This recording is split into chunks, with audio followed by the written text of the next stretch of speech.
On the college entrance exam, I deliberately get every bonus question right just to stay far away from campus queen Willow. The moment I walk out of the exam hall, Willow's friends start mocking me. Evan, Willow didn't do well, they say. This afternoon, remember to hand in a blank paper. Otherwise, you'll never get another chance to worship her. Then the whole group bursts out laughing. I look at Willow, disgust written all over her face, and I nod. Got it, I say. But inside, I'm thinking, whoever wants to be her S can have the job. I'm done serving her. I turn around and call the family steward. Cut off every bit of support to her family immediately. Throw them all out. Willow calls me 99 times furious. I don't pick up a single one. Now she's panicking. Where was that urgency before? In my past life, I was the son of the richest man in the city and I threw myself at my own driver's daughter. To marry her, I signed over the company my father left me. But while spending my money, she was falling in love with someone else. She spoiled her boyfriend like a doting girlfriend while I was treated like her personal servant. On her wedding day, I called her hoping to borrow money for medical treatment. These years with you clinging to me, she said coldly, have been a nightmare. Please just stay away from me. As I lay dying, I looked at the woman holding me and finally understood the golden circle I once rejected had been waiting for me all along.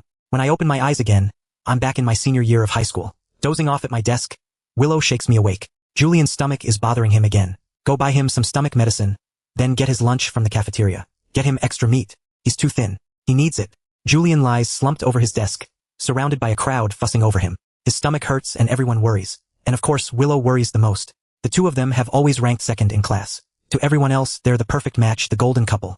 And me, I'm just Willow's mindless S, dozing through every class, running errands, fetching her food and water between periods. Now that I realize I've been reborn, seeing that same look on Willow's face just makes me want to laugh. Who does she think she is treating me like this? Seeing me space out, Willow snaps.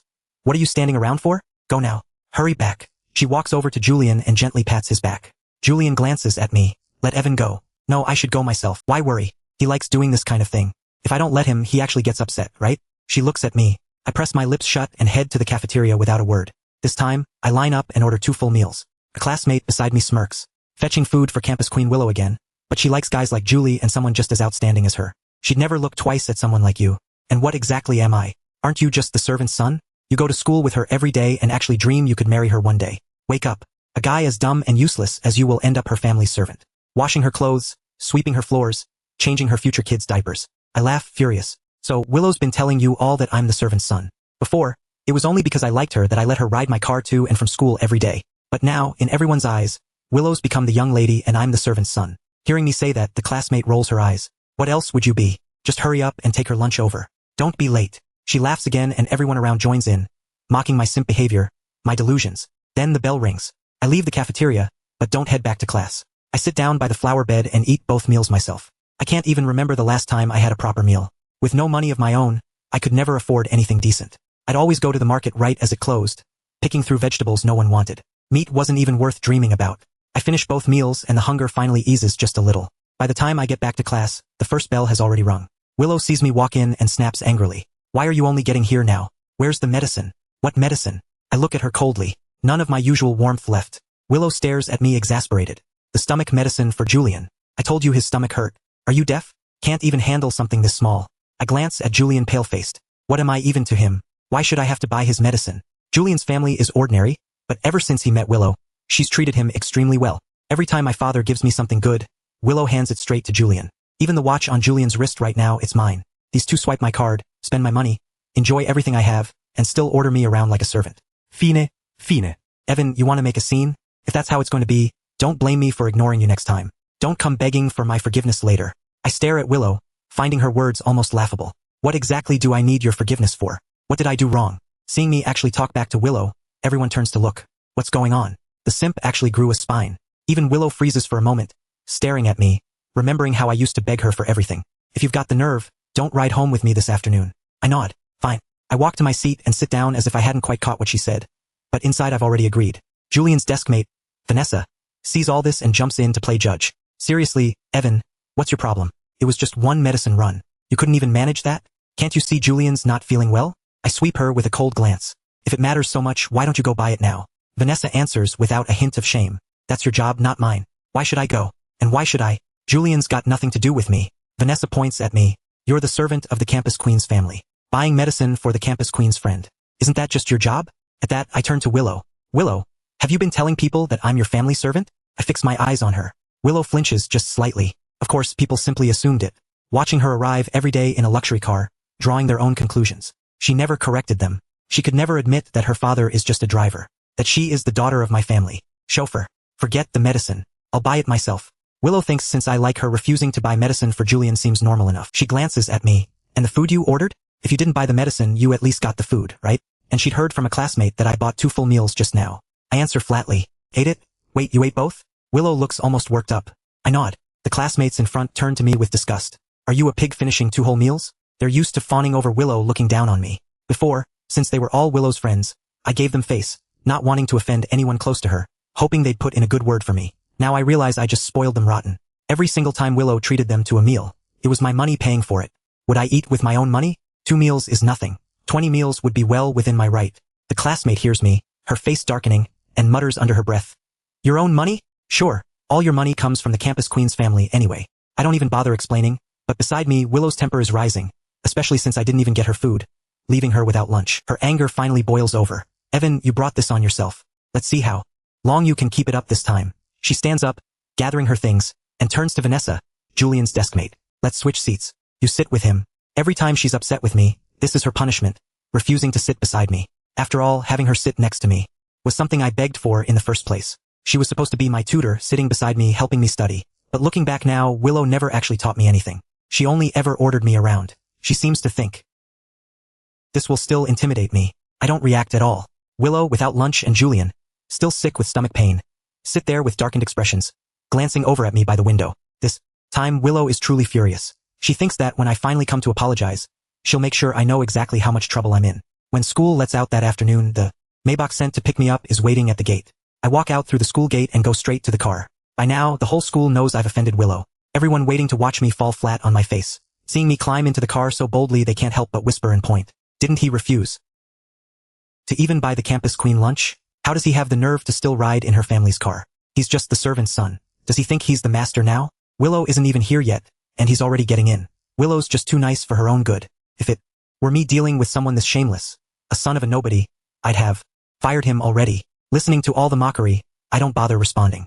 Once seated, I tell the driver flatly, drive. The driver glances at me, but Mississippi Lane isn't here yet. Let's wait a little longer. Sometimes Willow runs late because of student council duties, and I always used to wait patiently. I'd assume today would be no different, but the moment I get in, I order him to drive. Seeing the driver ignore my command and even take Willow's side instead, I can't help but find it absurd.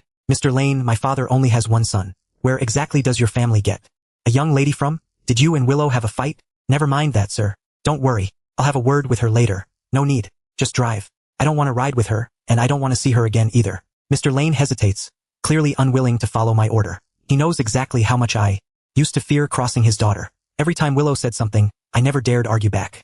Even if he ignores me now, he assumes nothing serious will happen at worst. Willow might scold him a little, thinking that I'll one day inherit the family fortune and that money will belong to his daughter. The driver has already stopped seeing himself as just a driver, acting instead like some future father-in-law. In front of me, are you going to drive or not? I frown. Honestly, my father wanted to fire him a long time ago after hearing he'd been gambling behind everyone's back. My father felt someone like that couldn't be trusted around the household. But back then, my mind was clouded and I kept defending him, thinking that if he stayed, Willow could stay close to the Chin family, too. I put in a good word for him. Even insisted he treated me well. That's the only reason he's kept his job this long. And now he won't even listen to me, his own employer. They've arrived. Seeing Willow at the gate, Mr. Lane hurries out of the car. Willow is holding Julian up. The two of them walking toward the car together as Mr. Lane opens the door for them. Willow is about to help Julian in because he likes Willow and wants to ride home with her. Julian always tags along with us. The driver would drop Julian off first, then take us home. Not just that, every morning I'd have to get up early just to pick Julian up first. Before Julian can even get in, I speak up. Didn't you say you weren't riding with me this afternoon? So why is he getting into my car? The classmates watching burst out. What's wrong with him? That's clearly the campus queen's car. Acting like he owns it.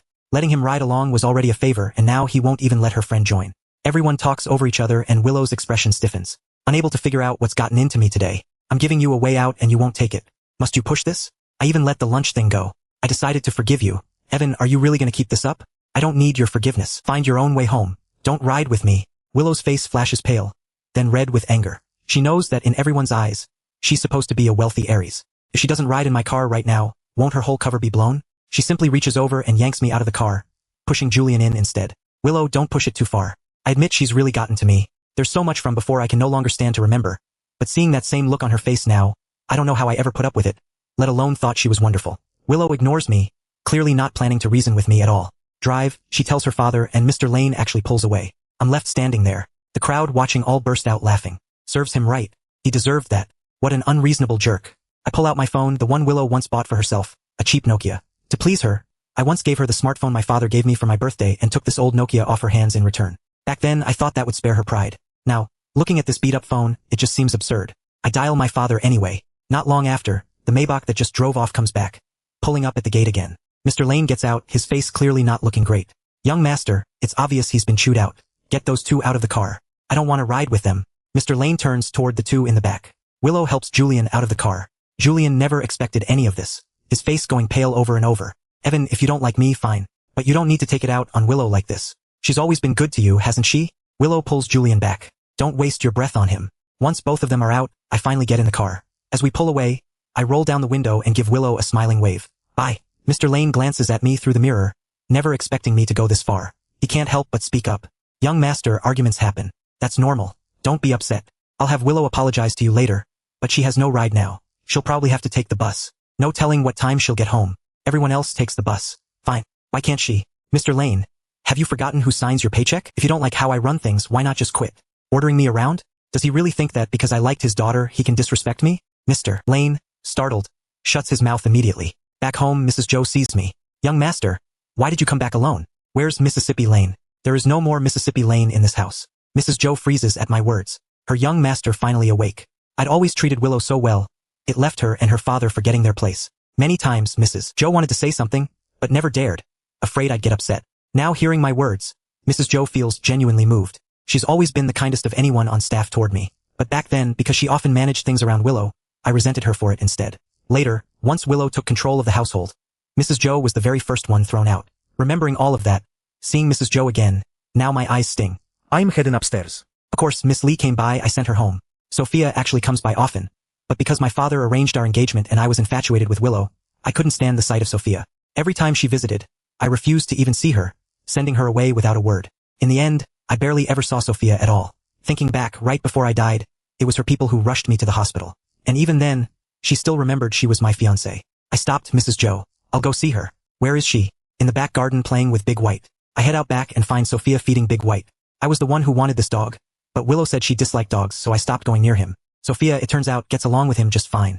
I remember before I died, hearing that despite all her advantages, she'd stayed single for years. My eyes reen at the thought. Sophia finishes petting Big White and looks up at me. She notices me standing at the gate, unsure how long I've been there. She's about to step forward, then remembers how much I disliked her, and stops. Young Master Chun Sophia is lovely, but composed, mature beyond her years. Despite being my age, she carries herself like someone already in her 20s. As for her grades, she's always ranked first in the province, the one person Willow can't stand. Willow always claims Sophia only excelled because her family gave her every resource that with the same advantages, Willow believes she'd match or beat her. Every time Sophia's scores came out, Willow grew visibly upset, and I found myself treating Sophia like an enemy, too. But thinking it over, we barely ever interacted. What had she ever done to me? This time seeing her, I forced myself to stay composed. Is there something you need? I just wanted to see you. When I stay silent, Sophia reads the room. I know you don't want to see me. I'll go. She never expected me to agree to see her at all. She'd only come to visit Big White and never dreamed I'd let her. For her, that alone is already enough. Seeing her about to leave, I ask, would you like to stay for dinner?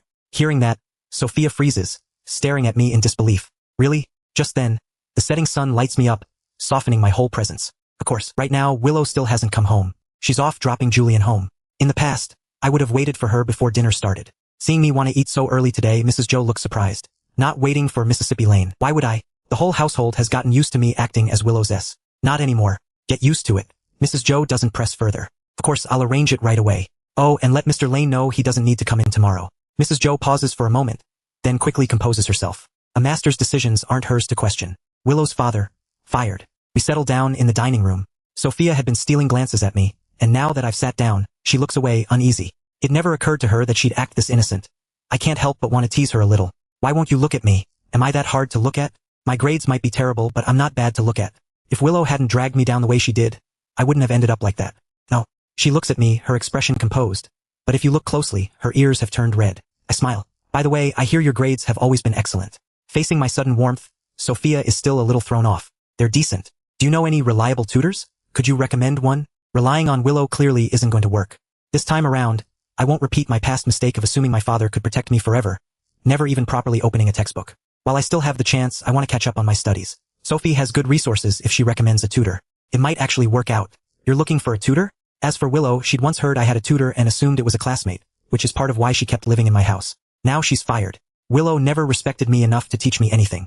Never had a shred of patience for tutoring, and every cent I paid her went straight down the drain. Sophia looks a little surprised, seeing that I'm being serious, not joking around. She lifts her cup and takes a sip, trying to mask her nerves. I don't actually have a tutor. I study on my own. If you don't mind, I could come tutor you every day. She figured I'd probably say no, given that I never even glanced at her before, and just being invited to dinner today already surprised her. So, when she hears my reaction, my face lights up with genuine excitement. Really? Sophia nods, taken aback by her own delight. As long as you're willing, I can do it. Of course, I just worry I'll cut into your own studies. You have your own work too, it's fine. It won't get in the way. Sophia's face stays composed, but her eyes are unmistakably gentle. She'd finished the entire high school curriculum long ago and already had a guaranteed university placement, but she doesn't dare mention it, afraid it might put me off. Thank you then. My grades are bad. Just don't think I'm too dumb. Willow's grades were good too, but she never had any patience with me. The same problem explained once. If I didn't get it, she'd snap at me. My grades used to be average, but after her tutoring, they only got worse. It wrecked my confidence completely. That won't happen here. Then I'll come to your place after school from now on. We eat together. Noticing how quietly Sophia carries herself, I pick up my chopsticks and put some food on her plate. Treat this like your own home. No need to be polite. Just then, Willow, back from dropping off Julian, walks in. She's just gotten the news that her father was fired. Her father had scolded her over it. Seeing that I've started dinner without waiting for her, with every dish on the table already touched, her face darkens instantly. I glance at her indifferently and keep eating. Willow had come here to ask me about her father's situation, but seeing Sophia here instead, she asks, irritated, why is she here? In the past, to please Willow, I never let myself get close to other girls. Whenever Sophia visited, I wouldn't even look at her, sending her away every time, never imagining I'd one day invite her to stay for dinner. She's my guest. Do you have a problem with that?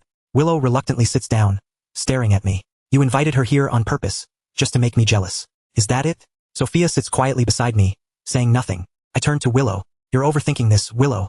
You're not that important. I used to think this woman was my whole world, that everything I had should revolve around her. But given a second chance, all I feel looking at her now is disgust and contempt.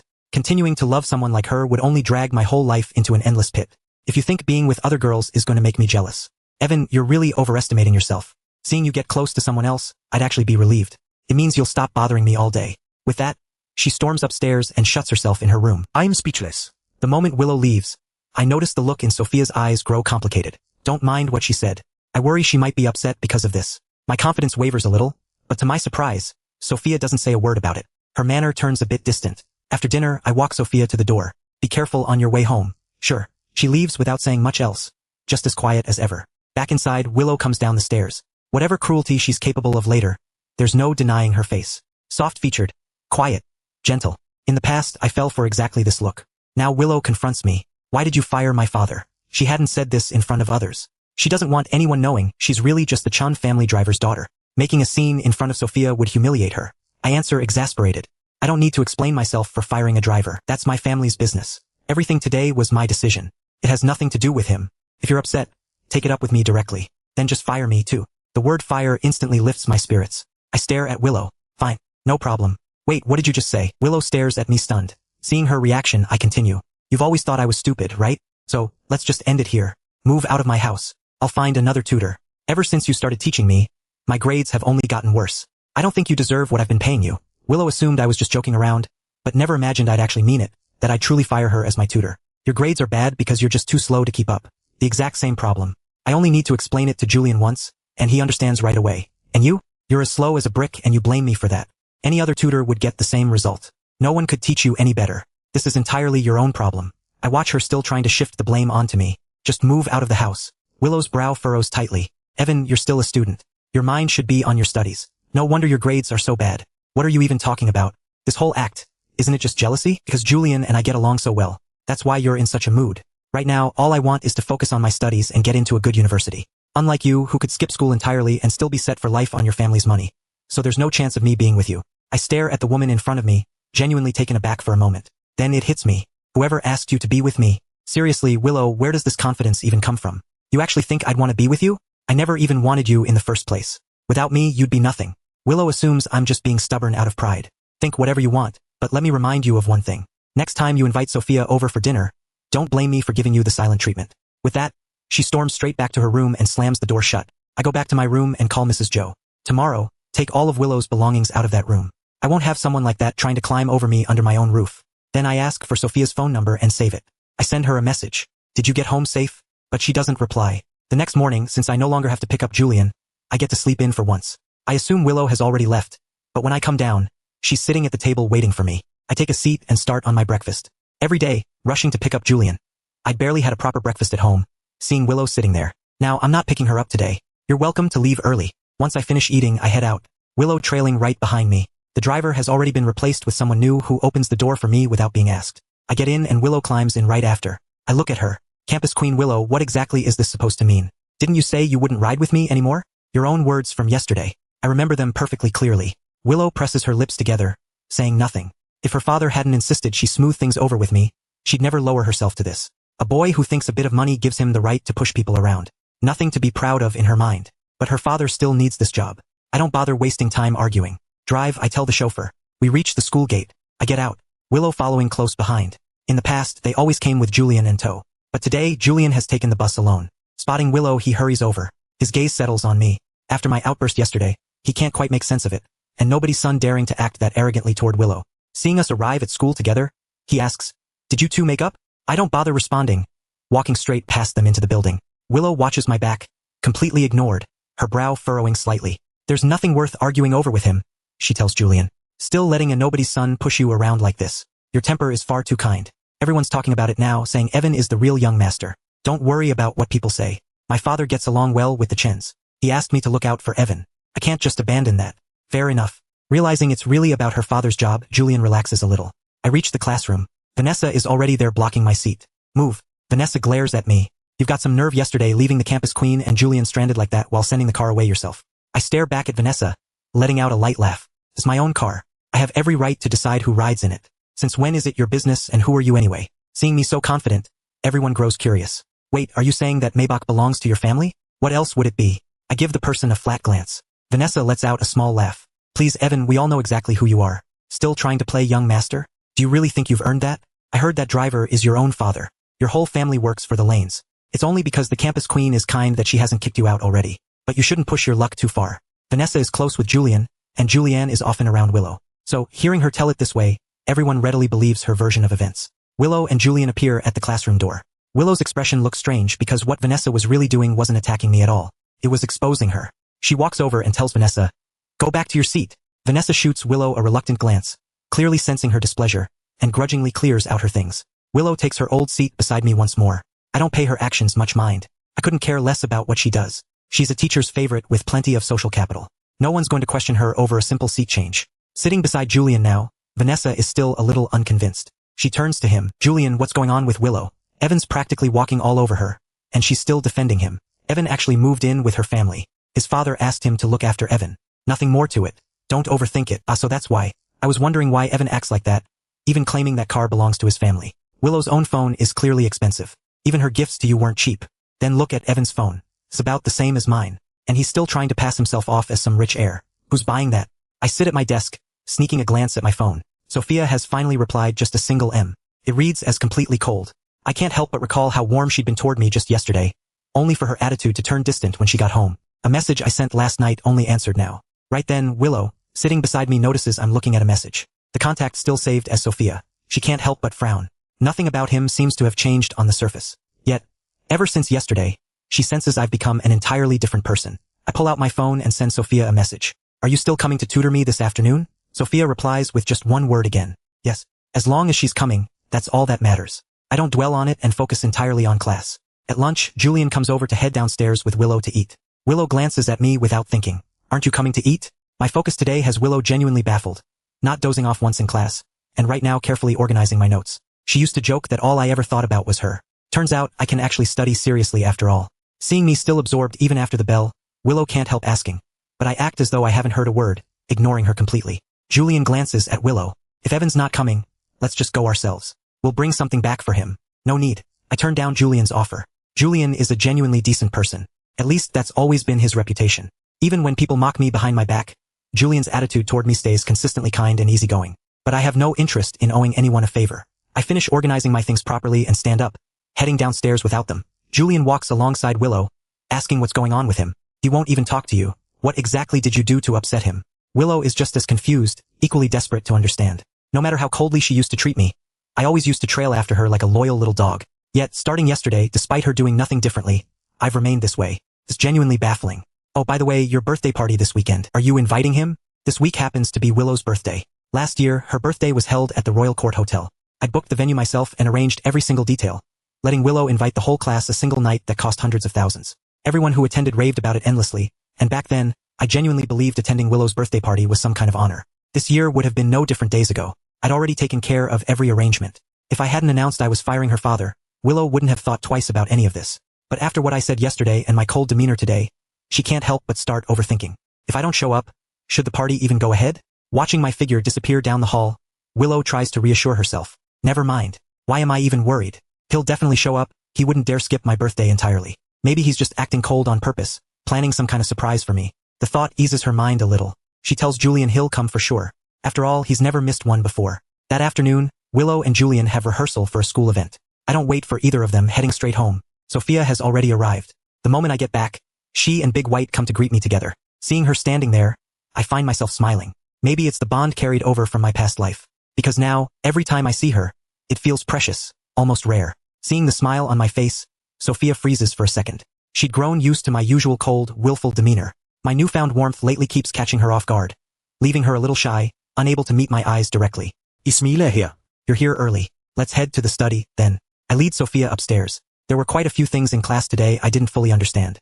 I was hoping you could help me with them. The two of us settle into the study. Sophia sitting beside me. She's brought along 2 practice tests, wanting to gauge my current level first. I work through the tests seriously, then hand them over. Sophia quietly takes them, studying them for a while in silence. I'm a little embarrassed I really am this bad. It's not your fault. It's just that your study methods haven't been quite right. Let's start with the basics. I nod in agreement. While teaching, Sophia keeps her head down the whole time, never once looking at me directly, explaining everything with real focus. But her way of breaking down problems is remarkably clear and easy to follow. So much that had confused me before suddenly makes perfect sense the way she explains it. After going for a while, she starts feeling thirsty. The moment she looks up, she notices me watching her and swallows a little awkwardly before turning her gaze back to the problem set. What is it? Something wrong? I just think you're being really patient with me. But on the phone, you're so distant, one word replies the whole time. Is it because of Willow and me? Are you upset with me over that? No. My family came by yesterday, so I was busy, I couldn't reply in time. And by the time I saw your message, it was already morning. If you ever need anything, feel free to just call me instead. Just as we're both absorbed in the lesson, my phone suddenly rings. I quickly pick up and Willow's voice comes through on the other end. Evan, what is the meaning of this now? What? Hearing the accusation in her tone, I genuinely have no idea what I've supposedly done wrong this time. You actually had them throw out all my things. I glanced briefly at Sophia, not bothering to hide anything from her, and answer Willow directly. I told you yesterday you're fired. And with that, there's no reason for you to keep staying in my house. Isn't that right? I'm in the middle of a lesson. Don't bother me. With that, I hang up. Willow stands outside the door, staring at her belongings dumped unceremoniously out. She can hardly believe I'd actually do this, that I'm truly throwing her out. I hang up and turn back to Sophia. Let's continue. She answers with a soft sound, and not long after, the study door bursts open. Willow stands in the doorway, her face dark with fury. Her gaze lands on Sophia and me, a flicker of contempt in her eyes. Seeing her standing there, I rise to my feet. What are you doing here? Didn't you say you didn't like me? That you looked down on me? Now suddenly you can't leave me alone. Willow steps forward, her voice accusing. Evan, humiliating me like this. Do you find this amusing? Sophia rises to her feet too, instinctively stepping between us, shielding me. Humiliating you? Seeing Willow this furious, I push back. Are you confused about something? How exactly am I humiliating you? Willow, if anyone's been humiliated here, it's me. Every expense in your life has been on my dime. You and Julian glued together every single day while I trail behind you both like some servant. I served the both of you and still had to put up with your indifference. Doesn't that count as humiliation? Now all I'm doing is taking back what I gave you. But somehow in her eyes that becomes the humiliation. Willow presses her lips together slightly, staring at me. Don't think that bringing someone else here can pressure me into anything. I could never like you. I could never be with you. With that, she turns to leave and promptly walks straight into the doorframe. I open the window and watch her go down, gather up her belongings, and leave without a second's hesitation. Quite the clean exit. Willow has always carried herself with pride around me, poor in circumstance but stubbornly proud. No matter how well I treated her, she'd never bow to the temptation of money. That was exactly what drew me to her back then. Looking back on it now, it just seems absurd. Seeing me standing at the window, Sophia gently reminds me, Evan, sorry, let's continue. Or maybe I should head home first. You don't seem to be in a good mood. No, actually, I feel fine. I was just thinking back to my past life, to some foolish things I once did. It has nothing to do with feeling sorry for Willow. Watching her walk away like that, I actually feel a quiet kind of relief because now I no longer have to fear for my future. Staying away from Willow means this time I won't fall sick and I won't end up meeting that same fate again. Sophia says, I should get going. She turns to leave and I step forward, catching her hand. Sophia freezes, turning back to look at me. What is it? Honestly, I'm not even sure what I'm doing, but I'm not naive. I can tell she's a little upset. Every time Willow shows up and says the thing she says, Sophia instinctively pulls back, putting distance between us.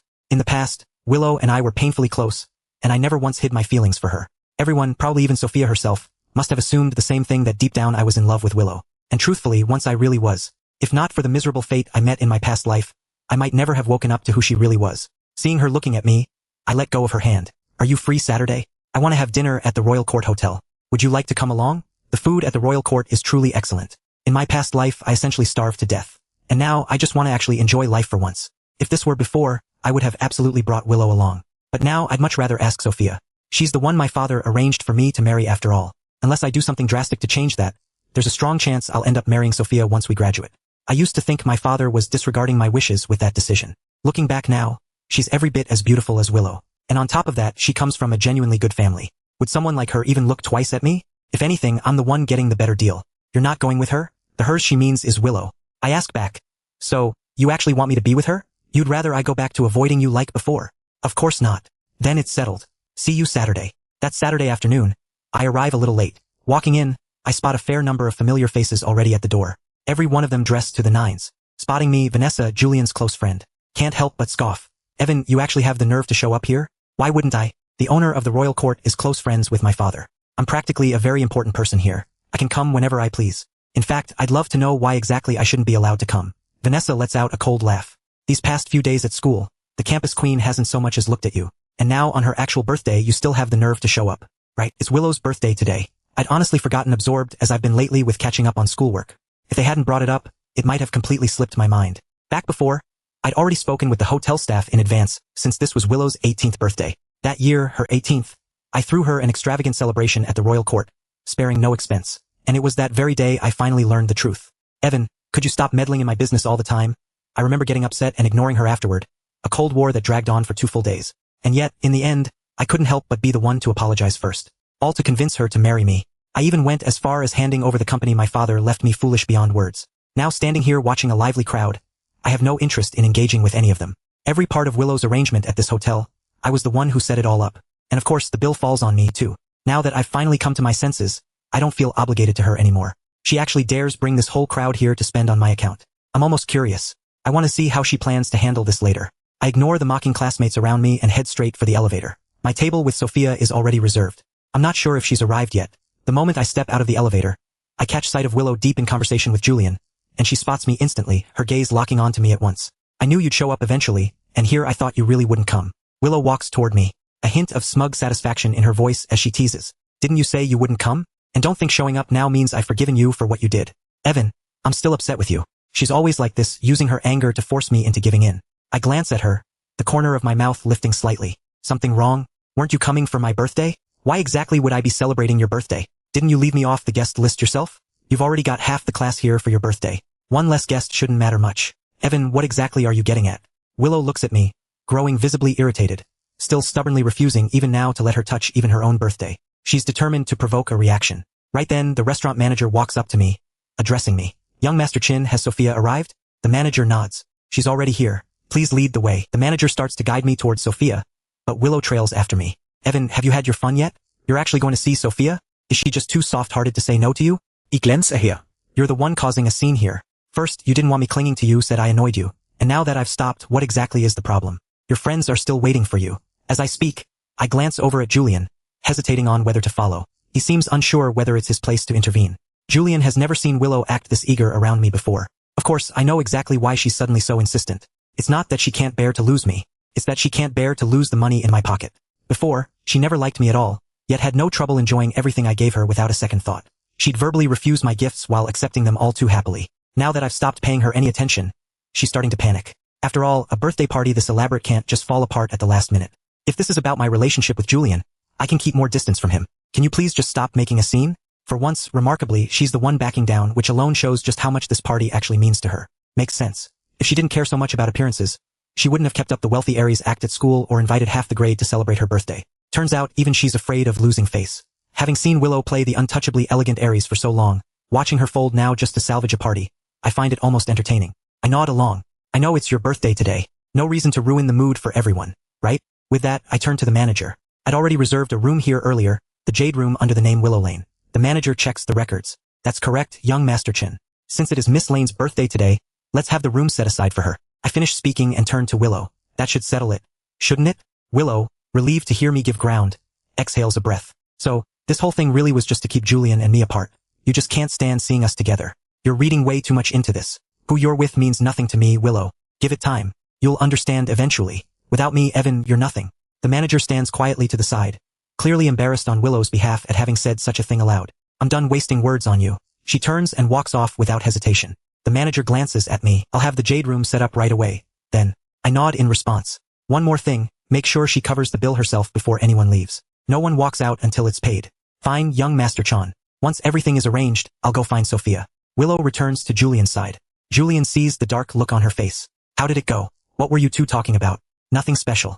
She glances at Julian, gentle and attentive as always. Once today's birthday party is over, he'll have nothing more to do with me. He'll never give me another kind look again. Just as I walk in, she's focused on flipping through the menu when she suddenly hears a sound. She looks up and meets my eyes. I smile. Have you been waiting long? No, I just got here too. Sophia watches me closely. I casually sit down right beside her. Sophia didn't expect me to sit so close. She feels a little uneasy. There are plenty of other seats I could have taken. I don't notice her discomfort at all. Have you ordered yet? Not yet. Still looking. Let me see. I lean in, tugging her hand as I look over the menu. Sophia can't focus on the menu anymore. She's too busy watching me. I want something with a strong flavor. Somehow it reminds me that I'm still alive. Those days of hunger, cold, sleepless nights, and sickness, they were pure torment for me. Even now, after being reborn, I sometimes still dream of going back to my past life. It's too spicy. I fan my mouth with my hand, then take a sip of watermelon juice. Sophia asks, do you like spicy food? It's fine. I actually like it a lot. What about you? I like it too.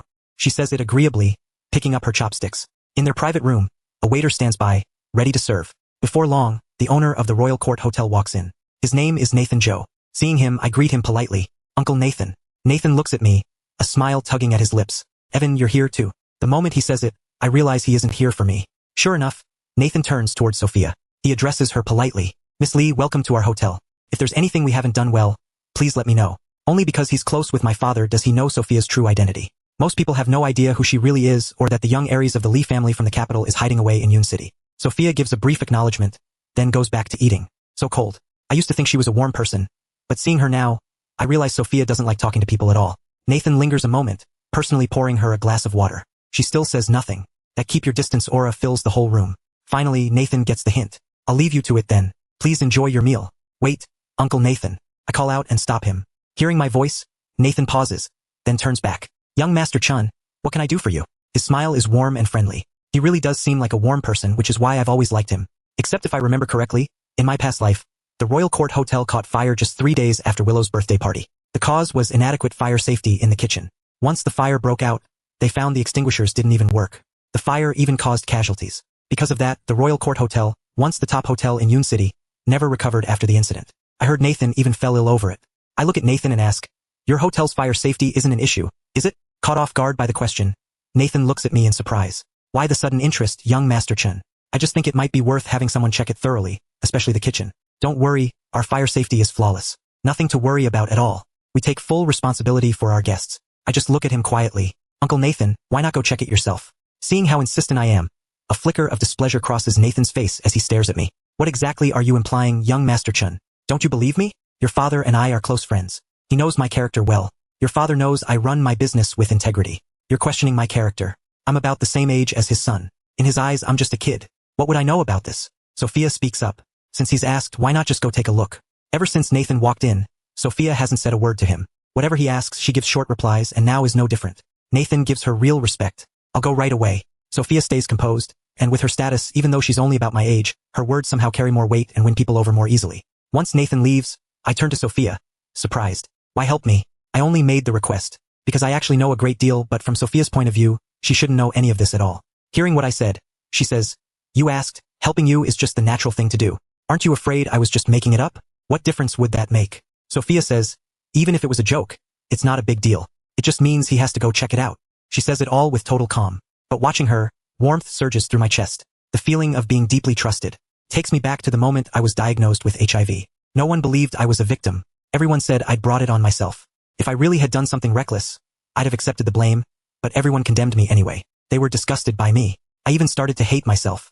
I never imagined it was Willow who deliberately had someone use a needle from an HIV patient and used it on me just so she'd have an excuse not to marry me. Only the person who set you up truly knows how wronged you really are. Sophia and I linger over dinner a long time. Even after we finish, we don't leave. I brought my homework along and get it done while we're there. Sophia helps me with a few problems and we stay until nightfall. As Willow's birthday party wraps up and everyone gets ready to leave, everyone is stuck there because Willow hasn't paid the bill. Willow calls me. I don't pick up the first time. Sophia sits beside me, watching as I let it ring. I know exactly who it is. I ignore it until Willow calls twice more. Only then do I answer. Evan, what's your problem? Willow's voice is boiling with fury. The angrier she gets, the better I feel. Sure, I want nothing more to do with her.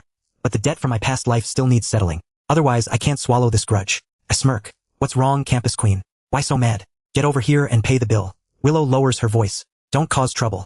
She'd figured that once the party ended, she'd walk away and never deal with me again. But she never expected me to be waiting for her here. Now she has no money to pay, and everyone is stuck because of it. Everyone's waiting on her. I say, that's strange. It's your birthday. I wasn't even invited. Why would I pay the bill? Why not split it with your classmates? Everyone can chip in. They've always been so good to you after all. You've all got a great relationship. You treat them to meals all the time. I used to give Willow well over 100,000 yuan in allowance every month. And Willow took it without a shred of guilt. Convinced the tutoring money was rightfully hers. She was generous with it too, treating everyone to meals now and then. Everyone thought Willow was rich and wanted to be close to her. But the money she spent was mine all along. Evan, do you really have to do this? What exactly do you want from me? Come pay the bill. If you're asking for a favor, act like it, don't you think? Through the phone, I hear Willow let out a sharp, resentful breath. I'm not falling all over myself for her like I used to. Of course, she's furious. I smirk. Not willing. Huh? Fine then. I'm hanging up. Please. Willow grits her teeth, gripping the phone. The staff have them all blocked and no one can leave. I hang up, stand, and tell Sophia. I'll be right back. I walk all the way to the Jade Room where everyone from the party is still gathered. They're all still stuck there.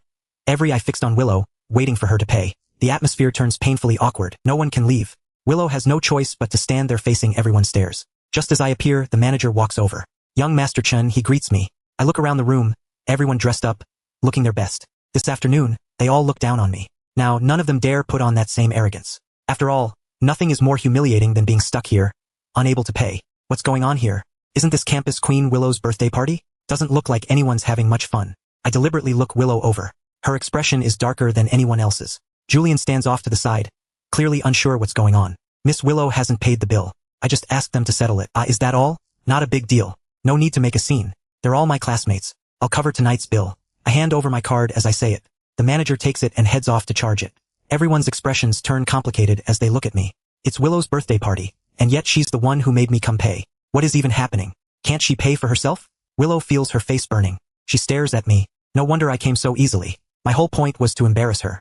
To make sure everyone knows she's broke, dependent on my money. She could have quietly settled the payment herself, but instead, I made a spectacle of it, insisting on swiping the card in front of everyone. This man must be out of his mind. Before long, the manager finishes the transaction. He hands the card and receipt back to me. It's done, young Master Chen. Here's the bill. I glance it over, then deliberately read the number aloud.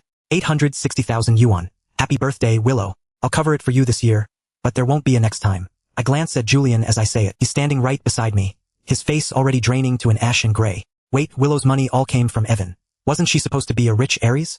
For everyone watching, the scene is nothing short of humiliating. Vanessa steps forward. Evan, what kind of joke is this? Just because Willow's money passed through you doesn't make it yours. You're just the child of their family servant. You were only holding it for her. What are you so smug about? Your family's money gets kept by a servant? I turn to Vanessa with a light smile. Since you're saying I'm the son of Willow's servant, let me set the record straight.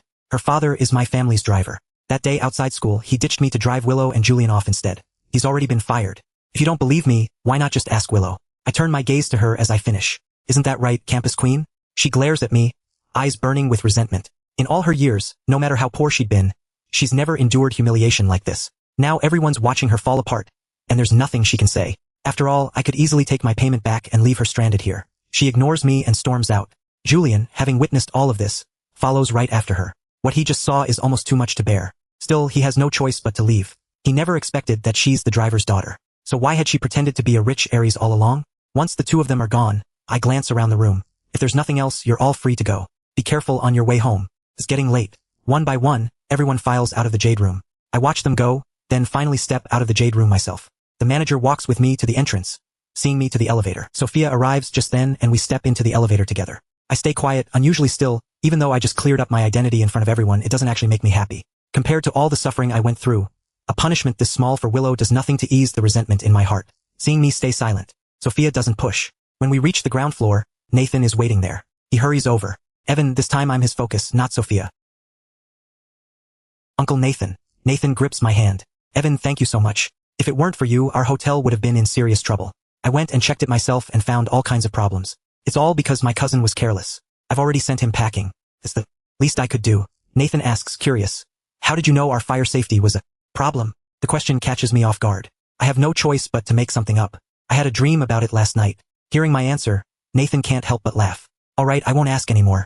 By the way, I had some gifts prepared for the two of you. He signals to his assistant nearby who brings the gifts over 2 small gift bags. Thank you. Whatever you need in the future, don't hesitate to ask. He knows full well what he owes me. Nathan sees us out the door. The Lee family's car has already arrived. Sitting inside, I stare out the window. At this hour, there aren't many pedestrians left, though traffic is still heavy. There's a bit of a jam. Usually, whenever Sophia and I are together, we have plenty to say, but tonight it's unusually quiet. Sophia doesn't press me. She's just thinking about how I somehow predicted the fire safety issue. Logically, there's no way I should know more about that hotel than Nathan himself. As for what happened in the jade room, she's heard about that too. Today is Willow's birthday, and instead of being by her side, I stayed with Sophia the entire time. That alone is one thing, but then I went and humiliated Willow like that too. I really do want to be completely done with Willow. So why do I look so downcast right now? In truth, the sadness only lasts a moment. Then it fades because I know I've been reborn. Everything can still be made right as long as I don't repeat the mistakes of my past life. There's still time to fix so much. Soon enough, exhaustion catches up with me. Studying hard every single day lately really does wear me out. I feel like I could sleep forever. Drowsiness is already setting in. Before long, I lean over against Sophia and drift off to sleep. Sophia freezes, not daring to move. By the time we reach the Chun residence, her arm has gone sore. She doesn't dare shift, afraid of waking me, so she stays perfectly still. Miss, we're here. Sophia glances outside. Then her gaze settles on my pale, sleeping face. She hesitates over whether to wake me. By now, the driver has already stepped out, waiting outside, but Sophia still doesn't wake me. I feel the car stop. Waking up, I glance out the window and realize we're already home. Only then do I look up at Sophia. She's sitting there quietly, not even daring to look at me. I rub my slightly stiff neck and straighten up. We're already here. Sophia nods. Then, why didn't you wake me? You look so peaceful sleeping. As always, her face stays completely blank when she speaks. I look at her and notice her ears turning red. I remember she's always been quite innocent, but I never expected her to be this pure. Hearing me say her name, Sophia looks at me. I ask her, are you afraid of me? No. Then why won't you look at me? Whenever we're together, you seem like you can't stand me. Sophia clears her throat softly. I'm just not used to being this close to someone. You're the first. Hearing that, I can't help but laugh. Then why don't you just push me away? As if trying to prove she isn't being led around by me, Sophia asks, why did you and Willow break up? Didn't you like her a lot? The question catches me off guard. I stare at the empty street ahead. I just realize I don't like her anymore. It's nothing. I'm heading in. I've barely stepped out of the car when the gates of the Chun residence slowly swing open. Dad. Mr. Chun walks up to the doorway. The moment I see him, my eyes light up. Dad, you're finally back. Mr. Chun has always been busy with work.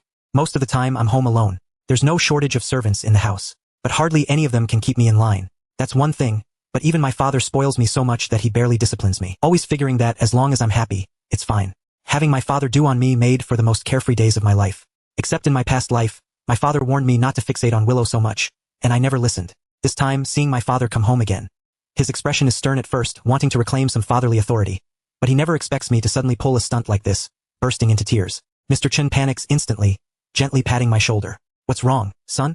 Who bullied you? Was it that little brat, Willow? I heard you fired both her and her father. I hug him. It's nothing. I just missed you. You silly kid. I call you more often than usual and you still complain I'm annoying.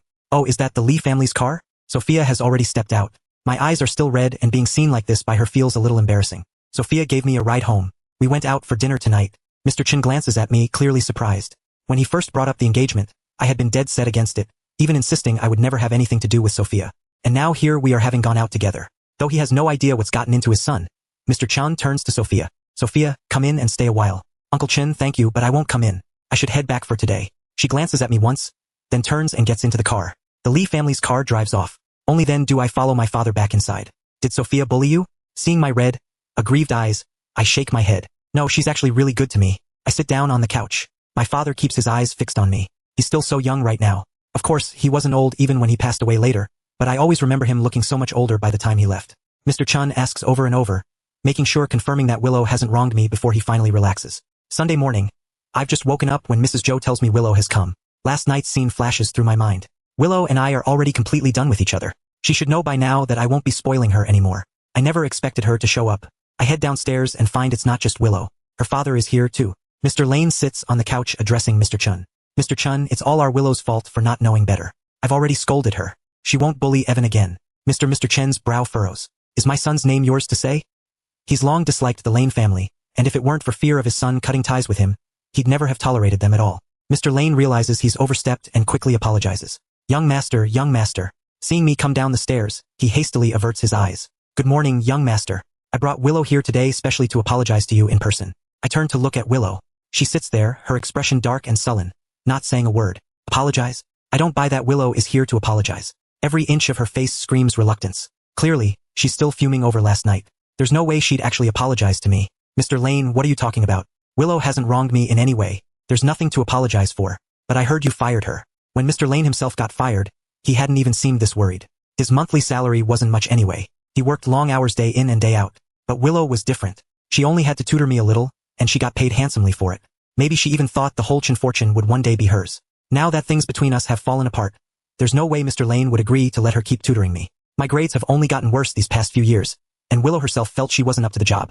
I'm just too dumb. She couldn't teach me anything. So I decided to grant her wish and let her go. Honestly, there's no conflict between us at all. She hasn't done anything to upset me. There's no need for an apology. Mr. Chun glances sideways at me, watching how calm and composed I look while saying all this. Before, I'd insisted on having Willow tutor me, leaving her no choice but to agree. Now I'm the one who fired her. Mr. Chun is a little taken back and somewhat moved too. His son has finally grown up. I got class now and I need to eat. Mr. Chun has someone see the father and daughter out. After breakfast, I head out the door. The driver is already waiting in the courtyard. I get in the car. As we pull out of the Chen estate, I see Willow still standing by the gate. Her father is there too. And unlike his gentle manner inside just now, Mr. Lane raises his hand and slaps her hard.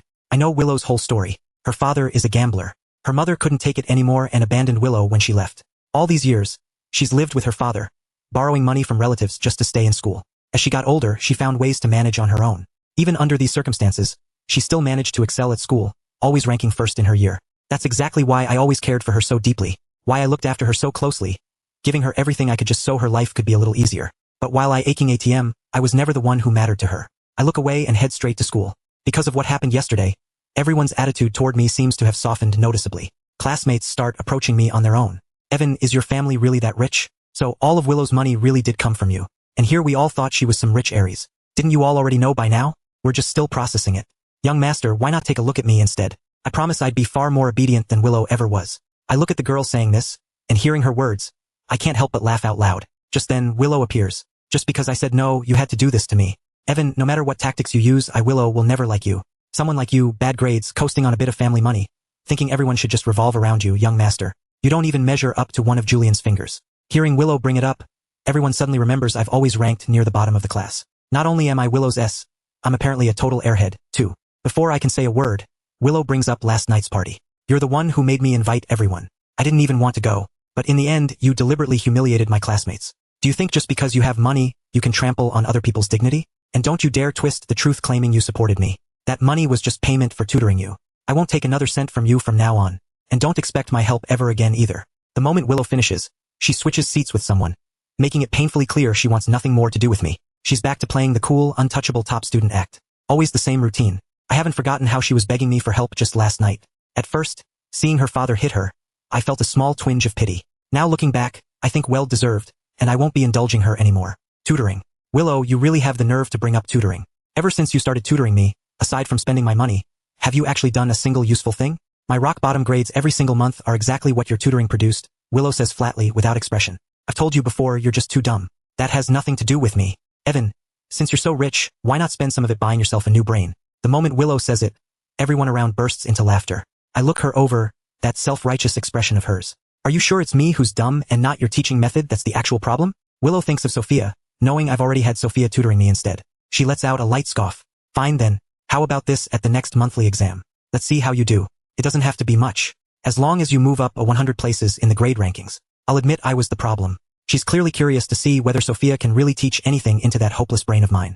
Deal. I look at her. She's only asking me to move up 100 places, not even setting a particularly high bar. That alone shows just how little she thinks of me. Seeing me agree, Willow turns to the crowd. You all heard that. He agreed himself. If his rank at the next monthly exam doesn't move up 100 places, Willow will punish myself with a 10 kilometers run.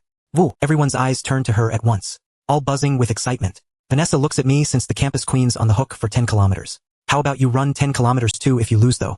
Evan, can you even handle that? If you're too scared, just admit defeat now. Deal. 100 places isn't that hard anyway. Especially since I've been studying with Sophia these past few days. Her way of explaining things is so clear and I can genuinely feel myself improving. So, I agree without hesitation. It'll push me to work even harder anyway. People need a goal to stay motivated. Seeing how confidently I stand my ground, Willow can't hold back a scoff. Idiot. Then she sits down, honestly stunned that I actually agreed. Whenever she'd explained problems to me before, I could never answer a single question.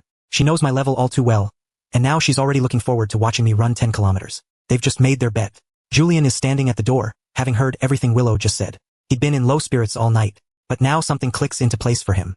Willow is brilliant and beautiful, and even if her family isn't well off, her hard work and drive put her 100 times above an airhead like Evan. Even relying purely on her own ability, she's bound to succeed one day. With that thought, he walks over to her. Willow, even if your father's just a driver, he still earns his living with his own 2 hands. And your grades have always been the best. Coming from a tough background and getting this far can't have been easy. I'll always stand firmly behind you. The moment Julian says this, all the classmates who'd been doubting Willow are suddenly moved. And looking at Willow again, she's always been a top student. People never liked her just because of money. It's because of her character and talent. Evan, on the other hand, doesn't even try and yet still wants people to flock to him. Absolutely shameless. Thanks to Willow's takedown, everyone now sees me as a hopeless airhead. I'd finally shed the label of simp and servant son, only for people to start avoiding me again, this time because of my grades. Honestly, I don't care much. Compared to the loneliness and helplessness of my past life, this is nothing at all. After all, I still have money and parents who love me. I focus on class and don't bother with them. After school, my father drives up with my mother to pick me up. They're both in their 40s this year, but back in their day, they were the golden couple of their school. Even now, that same effortless charm hasn't faded a bit. My mother steps out of the car, and the moment she sees me, she pulls me into a warm hug. She then thoughtfully opens the car door for me. Willow and Julian have just walked out of school, and they happen to witness the whole scene. A few classmates walking with them can't help but grow curious, seeing me with an older woman. That woman must be in her 40s. What's her relationship to Evan? The others start speculating. I knew it. There's no way Evan is actually a young master. Guess we really did think too highly of him. Willow doesn't even bother clarifying for me. Julian glances at Willow, and since she stays silent, he assumes everyone's guess must be right. A sudden sense of relief washes over him. Sure, my academic performance isn't great, but my family's wealth lets me drop tens of thousands in a single night without a second thought. That's always bothered Julian. A nagging feeling that he was born a rung beneath me. Now, though he feels balanced again, at least he'd never do something so shameless. He'll rely on nothing but his own hard work to achieve his dreams. Someday whatever I have, he'll have too. Julian and Willow board the bus. Willow says, I won't walk you today. She can't earn tutoring money for me anymore, so she's picked up a part-time job. She's racked up so much gambling debt of her own. Her father has helped himself to plenty of her earnings in the past. Now she has no choice but to fend for herself. Julian, meanwhile, has it easy. My own parents take me out and buy me a brand new phone, then take me out to eat. While we're having dinner, Sophia has already arrived. She lives in Yoon City with her uncle, who's on close terms with Mr. Chun. Tonight counts as a formal meeting between our 2 families. Mr. Chun had wanted to arrange this for a long time, but I always fought it before, fixated on Willow and no one else, which is why this dinner never came together until now. The fact that I'm willingly here today fills Mr. Chun with quiet relief. His son has finally grown up, finally willing to listen. Throughout the meal, he chats happily with Sophia's uncle. I sit next to Sophia, telling her about the bet I made with the others, how I need to move up 100 places in rank. Once I finish explaining, Sophia doesn't say much in response, just a simple acknowledgement. I can't quite read her. Does she think I've been reckless? Is the pressure going to be too much? After hearing what I said, Sophia looks at me. No. Then do you think I actually have a shot? Even though the problems you've explained lately, I can follow just fine. It's fine. Sophia looks at me. Just leave it to me, and you're actually pretty smart. Not nearly as dumb as some people say. The some people she means is obviously Willow. What Willow said about me being dumb. Sophia hadn't said anything at the time, but she'd clearly taken note of it. Hearing this, I smile. Hearing you say that puts my mind at ease. So, I'll be relying on you a lot these next few weeks. Of course. As we're talking, I suddenly notice the room has gone quiet. I look over and realize my father and Sophia's uncle are both watching us, which leaves me a little flustered. Dad, why are you staring? No reason. Carry on, you two. Mr. Chun goes back to chatting with Sophia's uncle. Though inwardly he can't help but marvel the two of them really do seem to get along. Even though he'd arranged this engagement himself, he can't shake this odd feeling like his troublesome son is about to be swept away. After dinner, Mr. Chun and Sophia's uncle still have business to discuss, so Sophia and I step out first. We don't head straight home. We find a cafe, and since I'm craving ice cream, I go buy some. Once I finish ordering, I walk back and sit down beside Sophia. We keep going over problems together, my mind still packed with everything from class. After all, that 10 km run is still hanging over Maine. Could very well be the death of me. Here's your order. The server arrives quickly with our things. I look up and the person standing there in a server's uniform is none other than Willow. Startled, I stare at her. What are you doing here? Willow gives me a cold look. That's my question to ask. Did you know I worked here and come just to spite me? Even though I've kept my distance from her lately, Willow can still tell in her mind. Deep down, I still like her, and I'm just trying to force her hand. Otherwise, why else would I show up at the exact place she picked up a part-time job? That's way too much of a coincidence. You're overthinking it. Pure coincidenze. Willow glances once at Sophia, then doesn't linger any longer. She turns and walks away, clearly unwilling to waste another second with either of us. Watching her arrogant, self-important attitude, I genuinely can't figure out what she has to be so proud of. I turn back and offer the ice cream to Sophia. She declines. You have it, she says, reaching over to pick up my bag for me. Then we walk out of the cafe together. Honestly, I'd planned to stay a bit longer, but running into Willow of all people really put a damper on the mood. Over the following 2 weeks, I study relentlessly every single day. Sophia comes to the Chun house often to tutor me, and my grades start improving noticeably. Still, whenever Willow catches me being this serious about studying, she can't resist a jab. Evan, if you're already regretting this, it's not too late to give up now. Otherwise, once the results come out, don't come crying to me. It's you who's bothering me. I frown and immediately put my earbuds in. The monthly exam finally comes to an end. I'm in unusually high spirits and I rush straight home. Even though the results aren't out yet, I feel like I did quite well. Sophia is sitting in the courtyard sipping tea and keeping Big White company. Big White has been getting rounder by the day. I walk over and scoop him up. You got here early today. I'm here early most days. I've been wondering, don't you have other activities at school? Willow being a top student at their school, too, along with Julian always seem to have plenty on their plates. But by comparison, Sophia seems far more relaxed. Every time I get home, she's already there waiting. I have more freedom. No one keeps tabs on me, so there's no school activities to worry about. I don't join student council and I don't join clubs either. Sophia shakes her head. I do compete sometimes, but usually I skip it. Why? Because it's boring, and the teachers think it's overkill anyway. It makes the other students lose confidence. But I feel like I've seen you compete a lot, actually. Like those competitions Willow used to enter. She said you're always there, too. And you even beat her the very first time, which is why she despises you so much. Sophia lifts her cup and takes a quiet sip. Any competition Willow enters, she rarely misses. I'm desperate to know how well I've done. So, right there in the courtyard, Sophia and I go through the answers together and I've gotten most of them right. My mood sources. When the results finally come out, the homeroom teacher walks into the classroom. As usual, she praises Willow and Julian first and second place yet again. After that, she adds, but this time, there's one more name I have to mention. That person is Evan. At those words, I snap to full attention. Willow glances at me, her eyes full of mockery. The teacher continues, Evan did really well this time. He's been at the bottom of the class for a while, but this round shows huge improvement. His score has landed him inside the top 200 for the entire grade. If he keeps up this effort, he'll definitely do well. Come the college entrance exam. Top 200. At those words, every eye in the room goes wide. Even Willow freezes for a second. She'd expected moving up just to 100 places would be a stretch for me. Now I've landed in the top 200. Honestly, even I hadn't expected that. Such a massive leap. Even I couldn't have imagined it myself.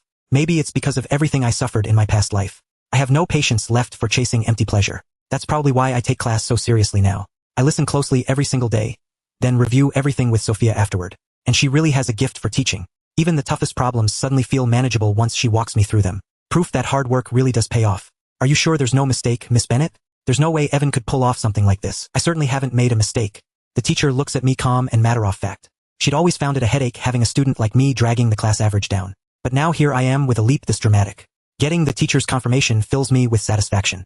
Willow, watching quietly beside me, says, well, weren't you saying I was too dumb? Don't forget 10 kilometers. Willow presses her lips together, genuinely baffled.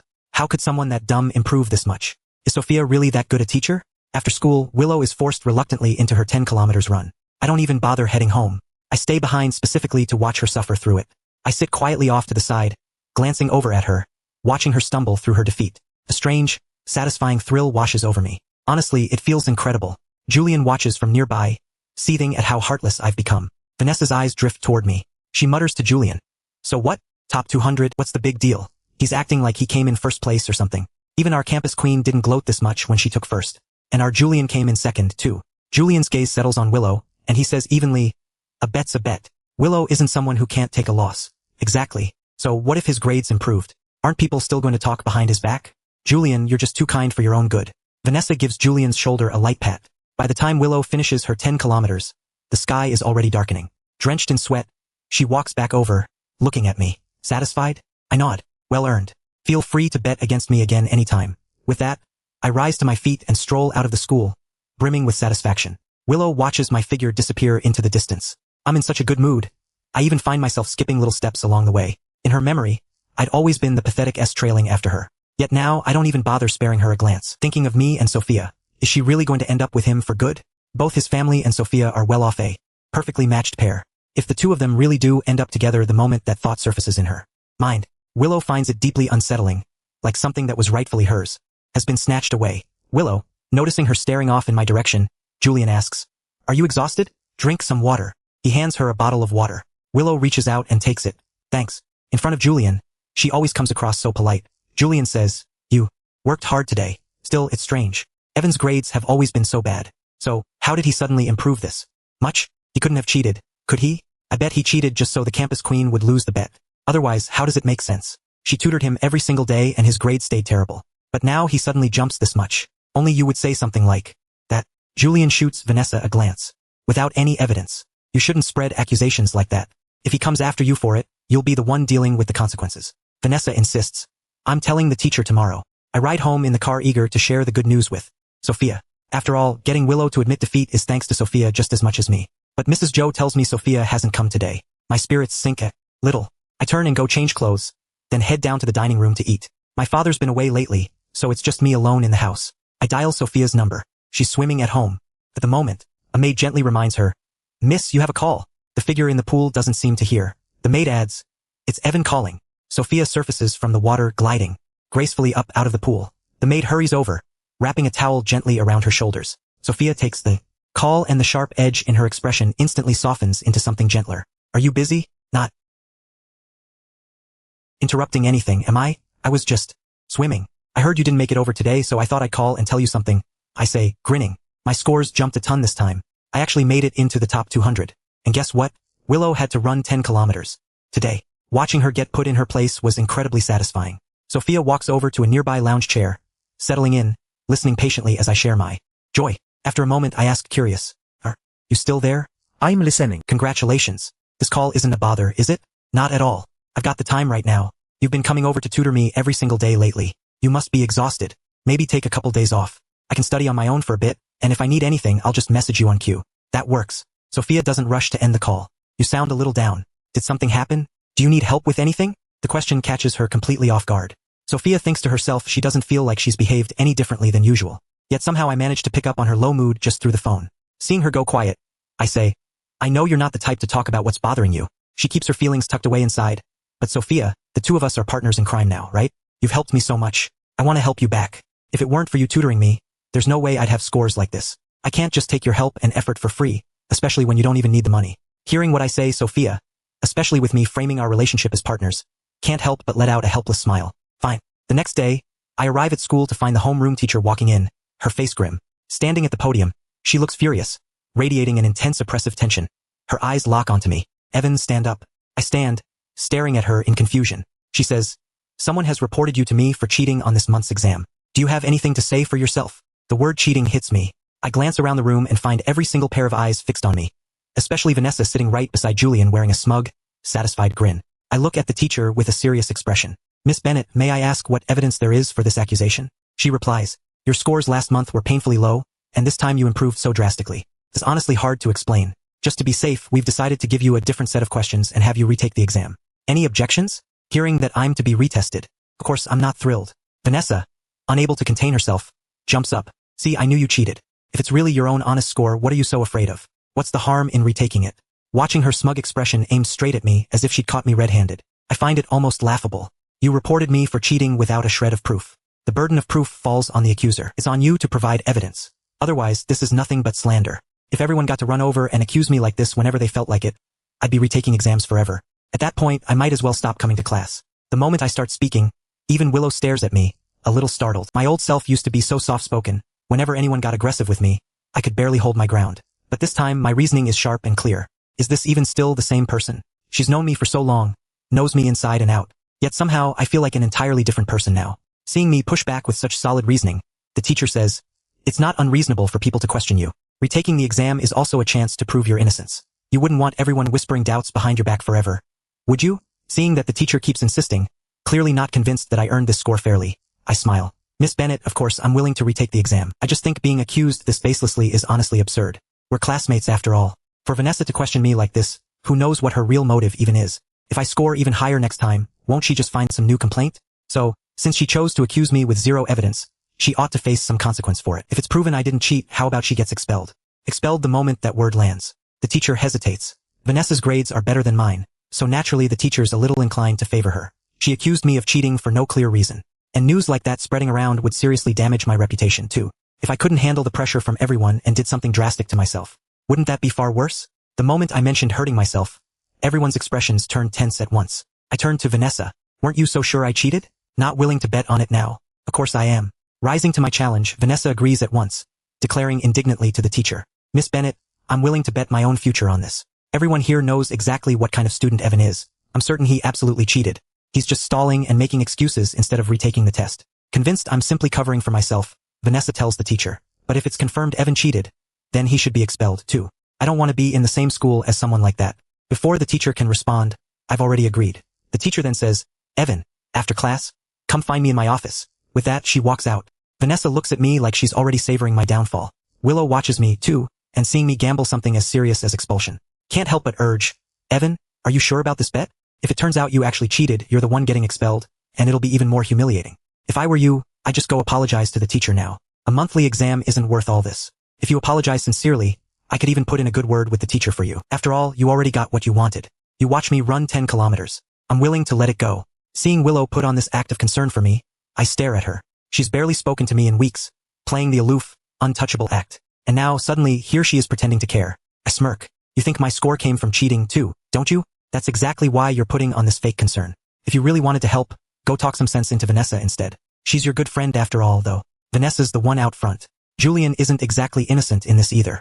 He's simply gotten used to hiding behind that calm, indifferent persona of his. I don't buy for a second that none of this involves him. In my past life, I saw exactly who Julian really was crystal clear. Every single time things got rocky between me and Willow, he'd be right there on the sidelines tossing out sly little digs. A total two-faced snake. Willow, thinking she'd offer genuine advice, is caught off guard by my refusal to take it, and her expression turns cold. I'm trying to help you. Can't you even tell? Help me. I look her over, curious. What? The waitressing job not working out? Regretting it and looking to mooch off me again. At the word mooch, Willow's face darkens. She stays silent, her expression grim. Truth is, work hasn't been going well lately. Her schoolwork already keeps her busy, and student council piles on even more, leaving her exhausted every night before she even gets home, and the pay barely covers her expenses. Anyway, I'd spoiled her into extravagant habits, and only now is she discovering just how brutal it is to scale back. Especially with me, she'd assumed I was just a spoiled young master throwing a temper tantrum, expecting it to blow over in a few days. But now, what's actually happening? He's genuinely stopped chasing after her before. No matter how badly she treated him, he'd always come crawling back. Seeing her stay silent, offering no rebuttal, I smirk. Are you still expecting me to sulk for a few days and then come crawling back to win you over like a fool? Honestly, I understand where she's coming from. After all, I'd once gotten so used to spending freely myself. And then, after being thrown out of the family, those Penniles days left scars I'll never forget. If you'd lived a modest life from the very beginning, maybe none of this would matter. But once you've gotten used to living large, living in poverty again, that pain was unbearable. Back then, I'd lie in bed every day fantasizing about the day Willow would suddenly come to her senses, realize I was innocent, come forgive me and take me back. But I waited and waited right up until the day I died. She never once believed me. All I got was news of her marrying someone else, and the truth that she had framed me. Willow's life now can't be easy either. After all, I supported her for a long time. No need, Willow says, pressing her lips together. If you still think I'll come crawling back to comfort you, that's wishful thinking. If you want me to come back to you, why not beg me instead? Maybe if I pity you enough, I'll be a little nicer to you, even give you some money. I say this with a smile, though inside I feel nothing but cold. It's not that I'd actually forgive her if she begged. I just really want to see Willow gravel in front of me. She's too proud, and I can't stand that about her. In my last life, she got me killed, and this time I'm not letting her off so easily, so I might as well dangle a little hope in front of her. Willow says, don't count on it. She says coldly and doesn't look at me again. I'm in no hurry. After class, I head to the teacher's office. Besides Miss Bennett, Mr. Grant is there too, along with 2 other teachers from the same grade. They give me a new set of questions to take. Afterward, several teachers grade the paper together and reach a conclusion my score is genuinely excellent. Proof enough that I didn't cheat on the monthly exam. Miss Bennett looks at me a little surprised. Looks like you really didn't cheat. But why were your grades so poor before? I think back to how blindly obsessed I used to be over Willow. I was foolish back then, didn't study seriously. My family recently hired a new tutor and it's clearly working. Maybe only someone who has left school truly knows how precious those school years were. After all, school is one of the few places that's actually fair here. If you work hard, you see the results. Once you leave school, you learn just how cruel the real world can be. I head back to the classroom. Miss Bennett and Mr. Grant come in together to announce the results. Once it's confirmed I didn't cheat, Vanessa's face goes pale with panic. That's impossible. How could he not have cheated? Miss Bennett's face turns cold. The atmosphere in this class has gotten really unhealthy. Classmates are supposed to support each other, but jumping to conclusions about someone whose grades improved is the worst kind of blow to deal them. I hope everyone learns from this. I look at Vanessa. You said you drop out. You're not going back on your word, are you? Looks like you are. So, there really are people who can't even keep their own promises. If that's the case, don't make bets you won't honor next time. Evan. Julian, seeing his friend under attack, steps in to smooth things over. We're all classmates. There's no need to be like this. Vanessa did it for your own good.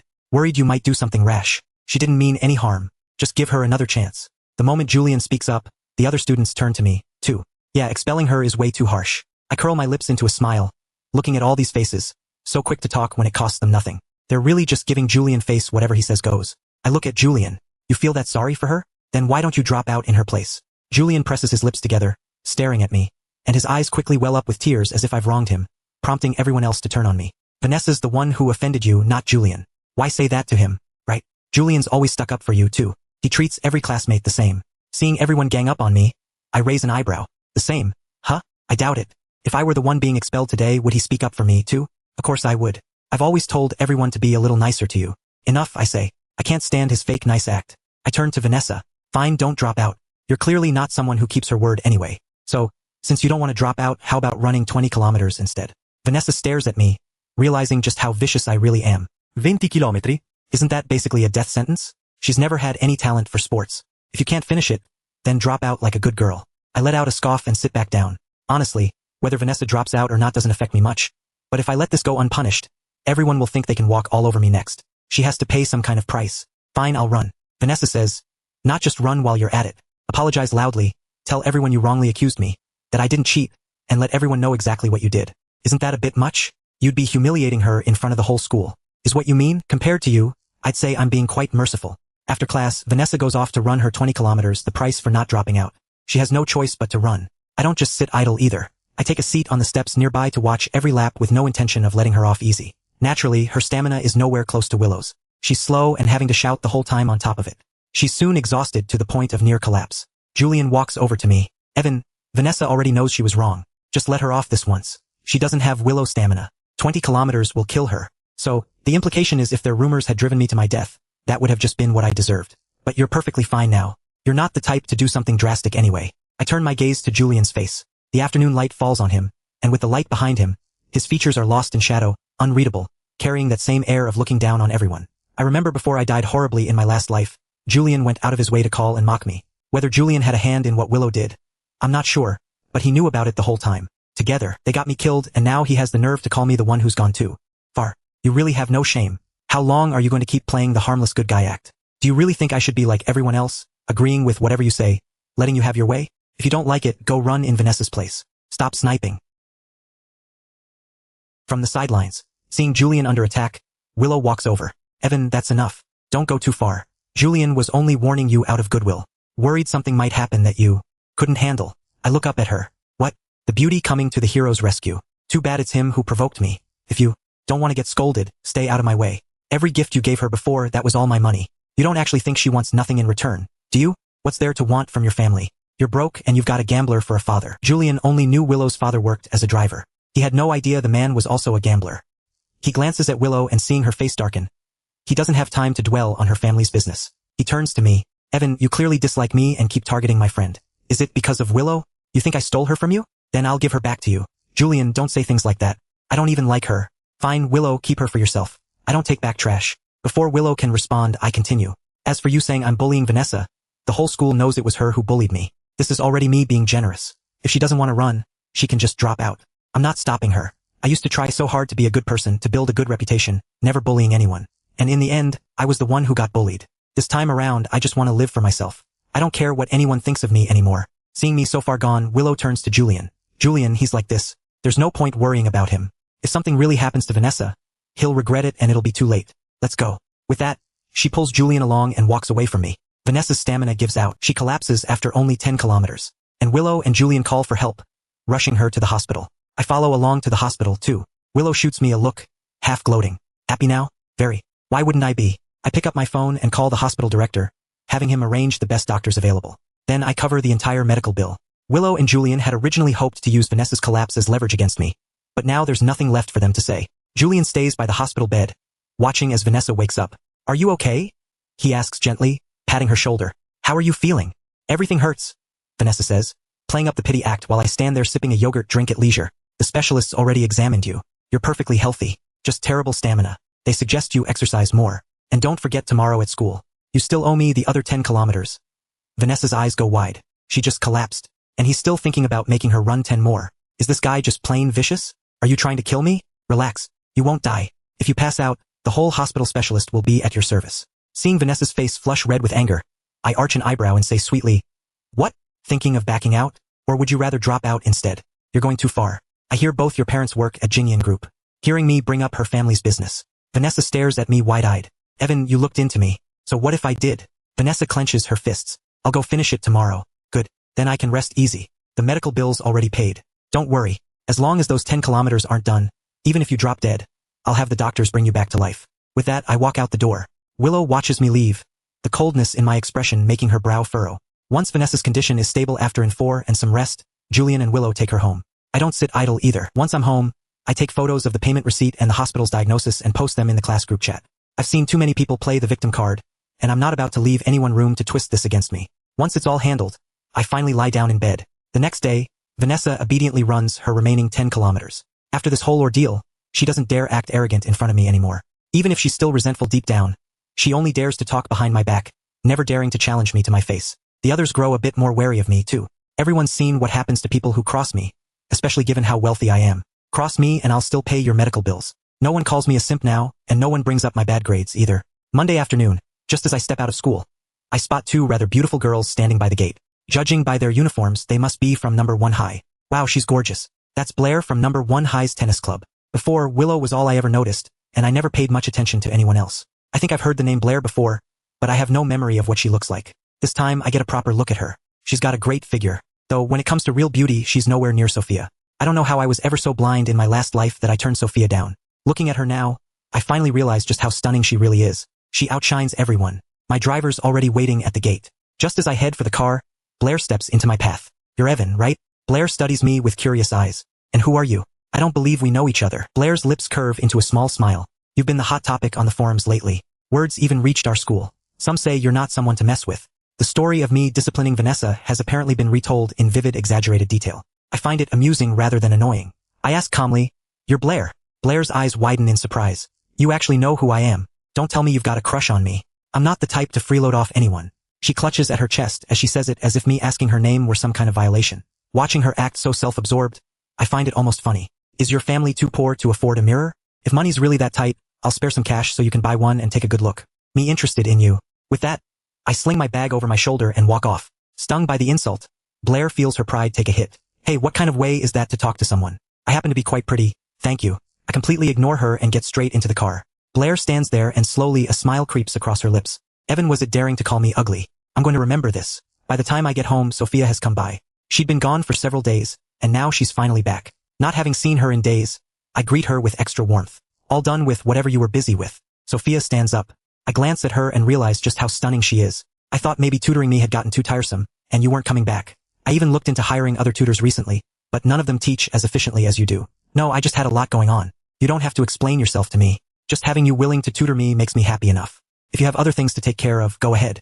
In my last life, I treated her so badly, and yet, in the end, she still thought of me. She even had her people collect my body. Compared to what I did to her, a few busy days on her part barely register as an issue at all. Hearing this, Sophia nods. "Let's start the lesson." So, Sophia and I head into the study together. After days apart, I've built up a whole list of questions for her about my homework. Sophia sits beside me watching. She's seen the online buzz about me too. Of course, she'd been a little worried, wondering if I'd taken it hard. But seeing me now looking perfectly fine, the concerned words she'd prepared go unspoken. Sophia's phone buzzes with a text. She glances at the screen. It's a message from Blair. Even though Sophia had already agreed to help me, I always worry she might change her mind. After all, Sophia tends to be pretty unpredictable. Sophia replies with a simple "I'm heading over to your school this week." "What for?" I look at her surprised. "There's a tennis match held at number 8 High Courts. Then I'll come cheer you on." Hearing this, Sophia gives a small nod. She remembers how every time she'd seen me before, I'd always been trailing after Willow, as if that girl were the only person I could see, blind to everyone else. Maybe she'd never once registered on my radar.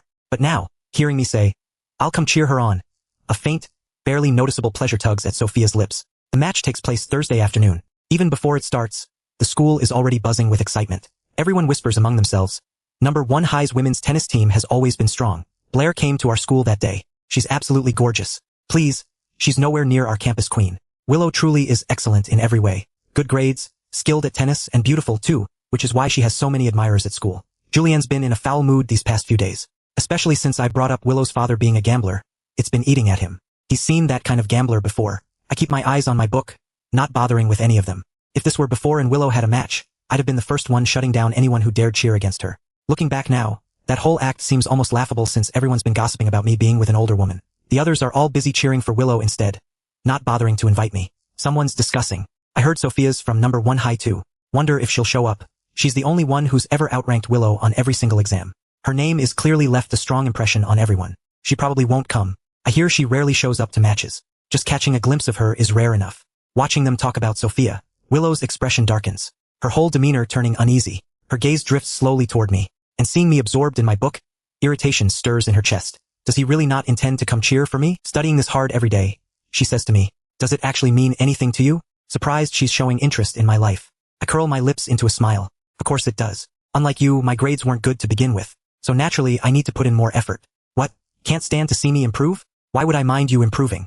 I'm this rich already and this good looking. If my grades ended up beating yours and Julian's, too, how would you two even live with yourselves? Willow lets out a light laugh. Evan, you have improved, sure, but you barely scraped into the top 200. The higher you climb, the fiercer the competition gets. Who knows? You might drop right back down next time. You think I'm worried about you overtaking me? Making it into the top 200 was already a miracle. Willow doesn't believe for a second that I could ever surpass her. As for Sophia surpassing her, that's because Sophia is genuinely gifted. Willow can never quite figure out how her brain even works, but she's certain no amount of effort could ever let me catch up. Not after years of her own head start. I say flatly, who knows? The future's impossible to predict. Not worth explaining to you anyway. I need to go get ready for the match. As she says this, she stands up and walks out of the classroom. Julian, seated beside me, has been listening to the whole exchange between Willow and me, his fingers curling into fists without him realizing. Still, he generously walks over and asks, Evan, we're heading over to cheer for Willow in a bit. Want to come along? Ever since I cut off contact with Willow, she stopped giving Julian gifts too, and he's come to feel that he really needs to pull me back into their camp. He can't afford to have me cut ties with them for good.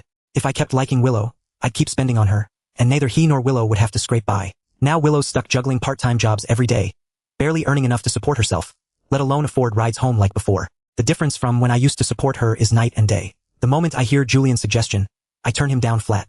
I'm not going. Why not? Honestly, Willow still cares about you.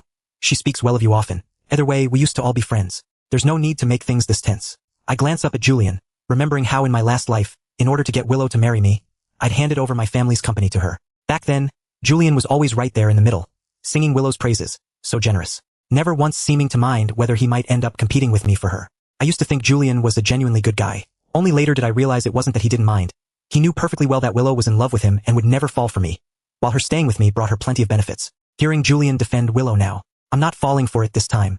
I have standards when it comes to who I call a friend. Julian falters, seeing me refuse to give him face. The others rush to his defense. Forget it, Julian. Why even bother with him? If he doesn't want to come, fine, leave him. With that, they head off, ready to cheer Willow on. After some hustle and bustle, everyone heads to the gymnasium.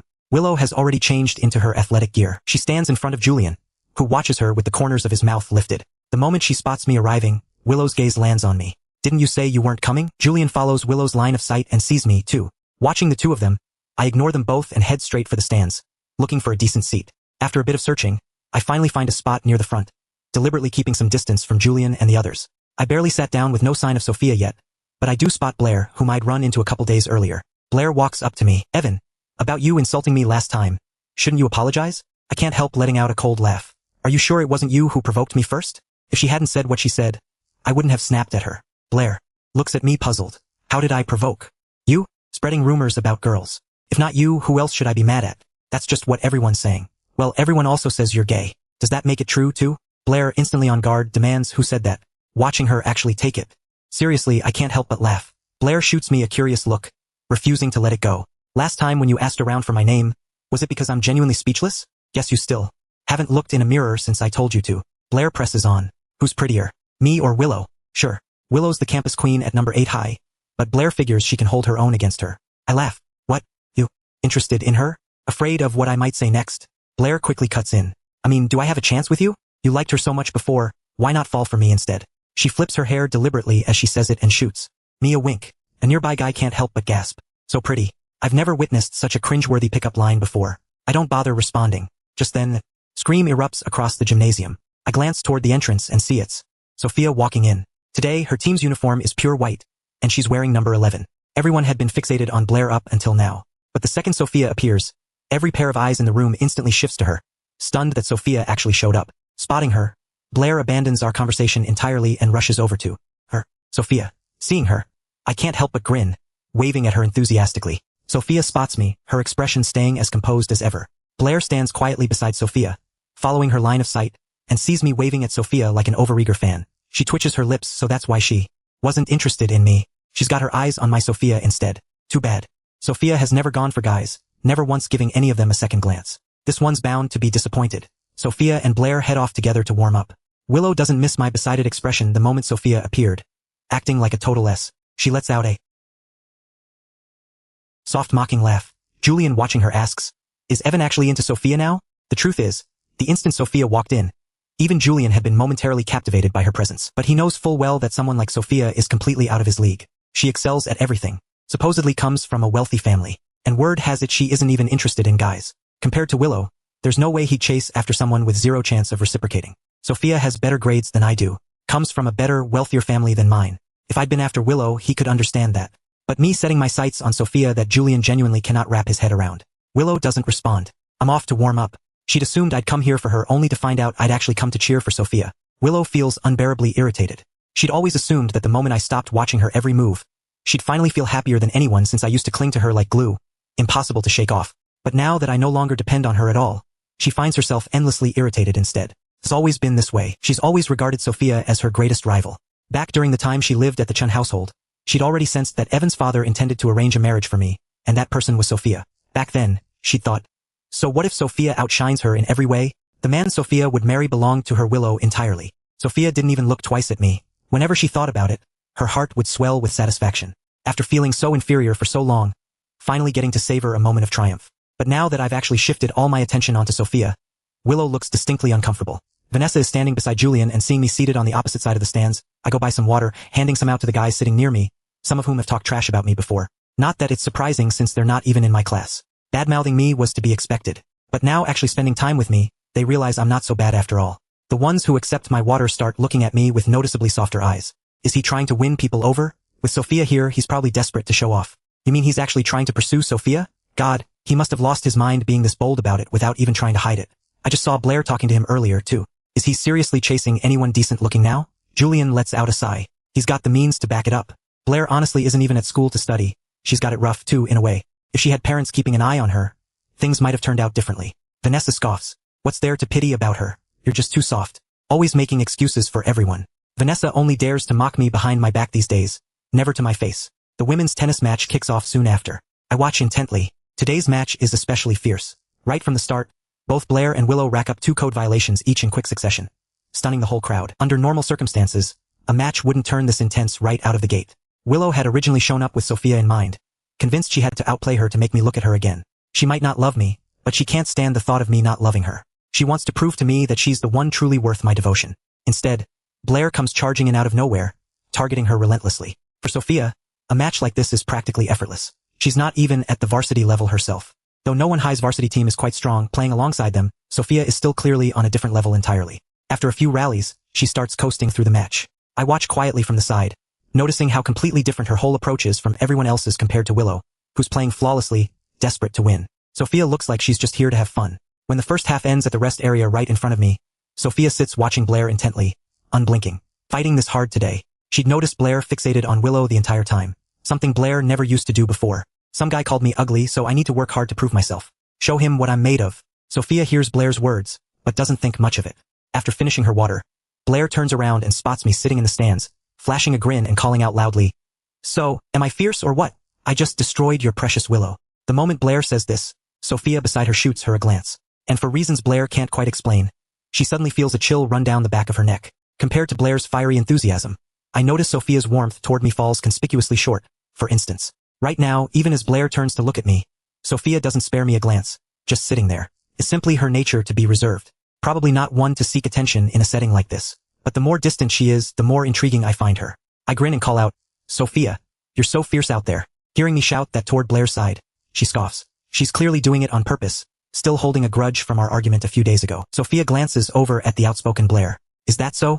As the second half begins, Sophia suddenly plays with real intensity. In the first half, Willow and Blair had been trading blows evenly, fighting neck and neck. But once Sophia steps in for the second half, Willow stands no chance against her at all. The match ends in a decisive, overwhelming victory. Number 8 High loses badly, and Willow, of course, suffers the worst defeat of all. People used to constantly compare Sophia from number 1 High with Willow from number 8 High. The rivalry so persistent that everyone's opinions had solidified around it that the two were nearly equal in skill. Today's match, though, finally reveals the truth. Willow simply cannot compete with Sophia on any front. Watching Sophia score point after point, I can barely contain my excitement realizing I'd never truly paid attention to who Sophia really was before. Never known just how skilled she actually is. Looking at it now, I really had been blind before. Vanessa and Julian had rallied a group of people intending to cheer Willow on. But this time, they find themselves at a total loss for words. Meanwhile, on my side of the stands, most people are already Sophia's fans, and everyone's absolutely thrilled. I'm even more excited than any of them, staring at Sophia without blinking, even letting out quiet little shrieks of excitement. Vanessa rolls her eyes. He's probably forgotten he's even a number 8 High student. Good thing Sophia isn't interested in her. Otherwise she'd be nauseating to be around. The words have barely left Vanessa's mouth when Sophia, having just finished her match, walks straight toward the stands and stops right in front of me. As she approaches, the other guys around let out envious sighs. Sophia says, "Give me some water." Her voice is soft as a spring breeze, delicate and smooth. I never imagined someone could be this outstanding and have such a captivating voice. 2. The guy sitting closest to her quickly holds out a water bottle, but Sophia doesn't take it. She's looking straight at me. I have no choice but to pick one up and hand it to her. That was amazing. My voice comes out soft, and those few simple words are enough to make the corners of Sophia's mouth lift. Under my gaze, she tips her head back and drinks the water down in a few quick gulps. Blair, who'd been planning to show off herself, watches the whole scene with wide eyes. What is even happening? She'd worked so hard all day trying to prove herself, determined to win her over, only for Sophia to swoop in first. And the thing is, Sophia has never once shown any interest in men, even during matches. She always brings her own water, avoiding any contact with guys whatsoever. She hates people getting close. And at school, she's always kept everyone at arm's length.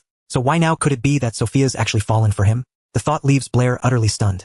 Once Sophia finishes the water, she looks at me and says, "I'll go change first. We'll head home together after school." Sophia turns and walks off.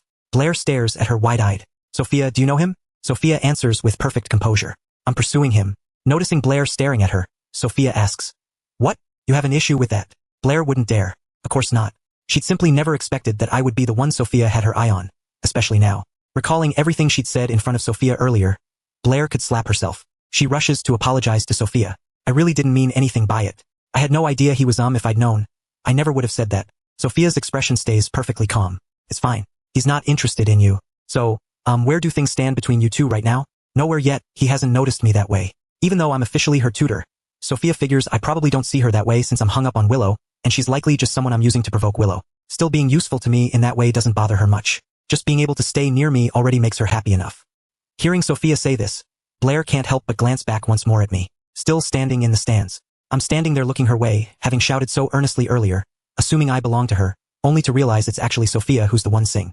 Compared to how composed the two people involved seem, everyone else is buzzing like they've just overheard the juiciest gossip of the day. And in the group chat, everyone launches into an eager, heated discussion. Wait, is Sophia actually into Evan now? People remember how I used to be Willow's devoted someone she never even glanced at twice while I ran around like her servant, fetching and caring for her every day. But now, Sophia, who outclasses Willow in every possible way, is somehow linked to me instead. Meanwhile, Willow finishes changing and walks out of the gymnasium, looking especially gloomy. Losing the match is bad enough, but the person who beat her that she lost so devastatingly to her makes it worse. Julian and Vanessa trail closely behind, wanting to comfort her, but not knowing where to start since they're both feeling pretty down themselves. Just moments ago, they both assumed someone like Sophia would never look twice at me. And now, out of nowhere, Sophia had walked right up and spoken to me first. Has Sophia lost her mind? How could she possibly be into him? Does she not know what kind of person Evan is? Julian's face darkens. He'd figured that no matter how hard I tried, Willow would always remain firmly on his side. But seeing Sophia connected to me today pushes him to the brink of losing all composure. Why is it that someone like me rich, sure, fine, could somehow attract someone like Sophia, too? Was it because he himself just hadn't tried hard enough? The guys who'd been sitting with me looked my way. "Evan, you knew Sophia before?" I answer with a casual MHM. The guys press further. "So what's your relationship now?"